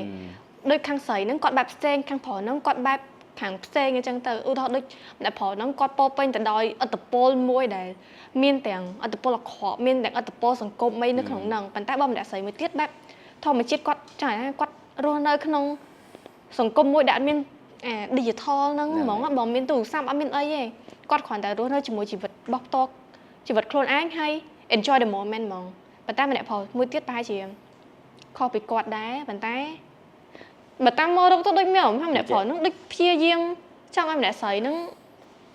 តាមគាត់អីអញ្ចឹងតែខ្ញុំអត់សូវច្បាស់ដែរតែប៉ុន្តែបងគិតដូចអាណៃអញ្ចឹងគ្រាន់តែបងមានអីចង់បន្ថែមបន្តិចពីបងទៅរបៀបថារូបហ្នឹងតំណាងឲ្យ different រវាងមនុស្សពីរនាក់បើតោះថាឥឡូវយើងស្រឡាញ់គ្នាមនុស្សពីរនាក់អាចដូចគ្នាដោយសារតែយើងមាន background មកខុសគ្នាចឹងម្នាក់អាចមកពីគ្រួសារផ្សេងដែលគាត់ទទួលបានភាពកក់ក្ដៅច្រើន like ធម្មជាតិ risk ski ពណ៌ជី like green មានផ្កាមានអី like គ្រួសារគាត់ល្អគាត់មានអីគ្រប់យ៉ាងល្អច្រើនតែម្នាក់ទៀតអាចមកពី broken family មកពី poverty ភាពក្រីក្រមកពីការតស៊ូលំបាកក្នុងជីវិតរបស់គាត់អីចឹងទៅអញ្ចឹងប៉ុន្តែពីរនាក់ស្រាញ់គ្នាបានមិនដោយសារតែគាត់ពេលដែលគាត់មើលភ្នែកគ្នាចំហ្នឹងសម្រាប់បងមើលឃើញថាគាត់យល់ពីគ្នាចឹងមិនថាយើងអត់ខ្វល់ថាយើងមកពីគ្រួសារណាដូចអណៃមាន daddy issues ចឹងបើសិនជាមនុស្សប្រុសម្នាក់ហ្នឹងគាត់អាចយល់ពីអណឯងណាស្អីអណៃអត់ជាបញ្ហាអានេះបងមើលឃើញរូបហ្នឹងអញ្ចឹងណាអានេះគិតមិនដែរត្បូងខ្ញុំមើលរូបហ្នឹងទៅគិតបែបផ្សេងទៅពេលបងនិយាយទៅ yeah actually make sense មែនតាបងតែដូចបងអណៃនិយាយរបៀបថាបងគាត់របៀបថាបង add on ថាវាខុសគ្នាហើយចា and then it mean like it's okay to be different and it's okay to love different people from you របៀបយើងអត់ត្រូវការស្វែងមនុស្សដូចគ្នាពេកដូចគេនិយាយថាសុភាមួយសមហេតុអីបានសមគូមួយសុភាត្រូវអត់វាដូចគ្នាតែវាគូមួយគ្នាចានិយាយទៅតែយើងដូចគ្នាពេកយើងមានអីថ្មីទេប៉ុន្តែបើសិនយើងមានមួយខាងខុសគ្នាមួយខាងចឹងមួយខាងចោះប៉ុន្តែយើងបង្កើតអីបានអីថ្មីមួយគ្នាចឹងអូនអរគុណច្រើនមែនតើសម្រាប់ការចូលរួមថ្ងៃនេះក្នុងកម្មវិធីរបស់យើងហើយអរគុណអ្នកនរគ្នាដែលទស្សនាកម្មវិធីរបស់យើងតាំងពីដើមរហូតដល់ចប់ដោយដែលយើងធ្លាប់ mention កាលពី episode ផ្សេងៗចឹងអ្នកនរគ្នាកម្មវិធីរបស់យើងគឺយើងចែកម្លែកពីបទពិសោធន៍ផ្ទាល់របស់ភ្ញៀវកិត្តិយសរបស់យើងមកហើយបទពិសោធន៍នោះជាដំណើរជីវិតជឿដែលគាត់ធ្លាប់ឆ្លងកាត់ជាអ្វីដែលគាត់យល់ឃើញផ្ទាល់ខ្លួនចឹងអត់ចាំបាច់ថាយើងត្រូវដូចយើងត្រូវយល់ឃើញអញ្ចឹងយើងត្រូវគិតអញ្ចឹងដូចគាត់ទេបើយើងគិតអញ្ចឹងក៏យើងយកមកទុកក្នុងខ្លួនឬក៏អានឹងរឿងល្អសម្រាប់យើងអានឹងជាមេរៀនល្អសម្រាប់យើងក៏យកទុកក្នុងខ្លួនទៅប៉ុន្តែបើសិនជាយើងគិតថានឹងអត់ល្អទេយើងគិតថារឿងនឹងអត់ស័ក្តិសមនឹងអញ្ចឹងទេដូចជាមិនអញ្ចឹងទេបោះវាចោលឬក៏ let it go ទៅមិនបាច់ចូលទៅ comment ថាឲ្យគាត់អូអ្នកឯងខុសនេះខុសនោះដោយសារតែពួកយើងអញ្ចឹងគាត់មកនេះក៏មានបំណងល្អក្នុងការចែកម្លែករឿងជីវិតផ្ទាល់ខ្លួនរបស់គាត់ទោះបីជាកន្លែងខ្លះយើងមានអារម្មណ៍អត់សប្បាយចិត្តឬក៏អត់ពេញចិត្តនឹងការស្ដាប់ហ្នឹងយើងចាស់បោះចោលទៅព្រោះបើសិនយើង comment ជេរគាត់គឺវា defend ពីបំណងល្អគាត់មកកាន់អ្នកទាំងអស់គ្នាហើយពួកយើងព្យាយាម mention នេះសារតែយើងចង់អ្នកទាំងអស់គ្នាឲ្យតម្លៃទៅលើបំណងល្អរបស់គាត់ទោះបីជាការចែកម្លែកនោះអត់ត្រូវចិត្តយើងមិនតិចបន្តួចប៉ុន្តែវាជាបំណងល្អរបស់គាត់ចឹងយើងស្ដាប់ហើយយើងបើថាអត់ចង់បានមានអីពីការស្ដាប់ហ្នឹងទេគ្រាន់តែថាទុកវាជាការកំសាន្តទៅចុះក្រោយអរគុណអ្នកទាំងអស់គ្នាដែលទស្សនាវីដេអូតាំងពីដើមរហូតដល់ចប់ជួបគ្នាសប្តាហ៍ក្រោយ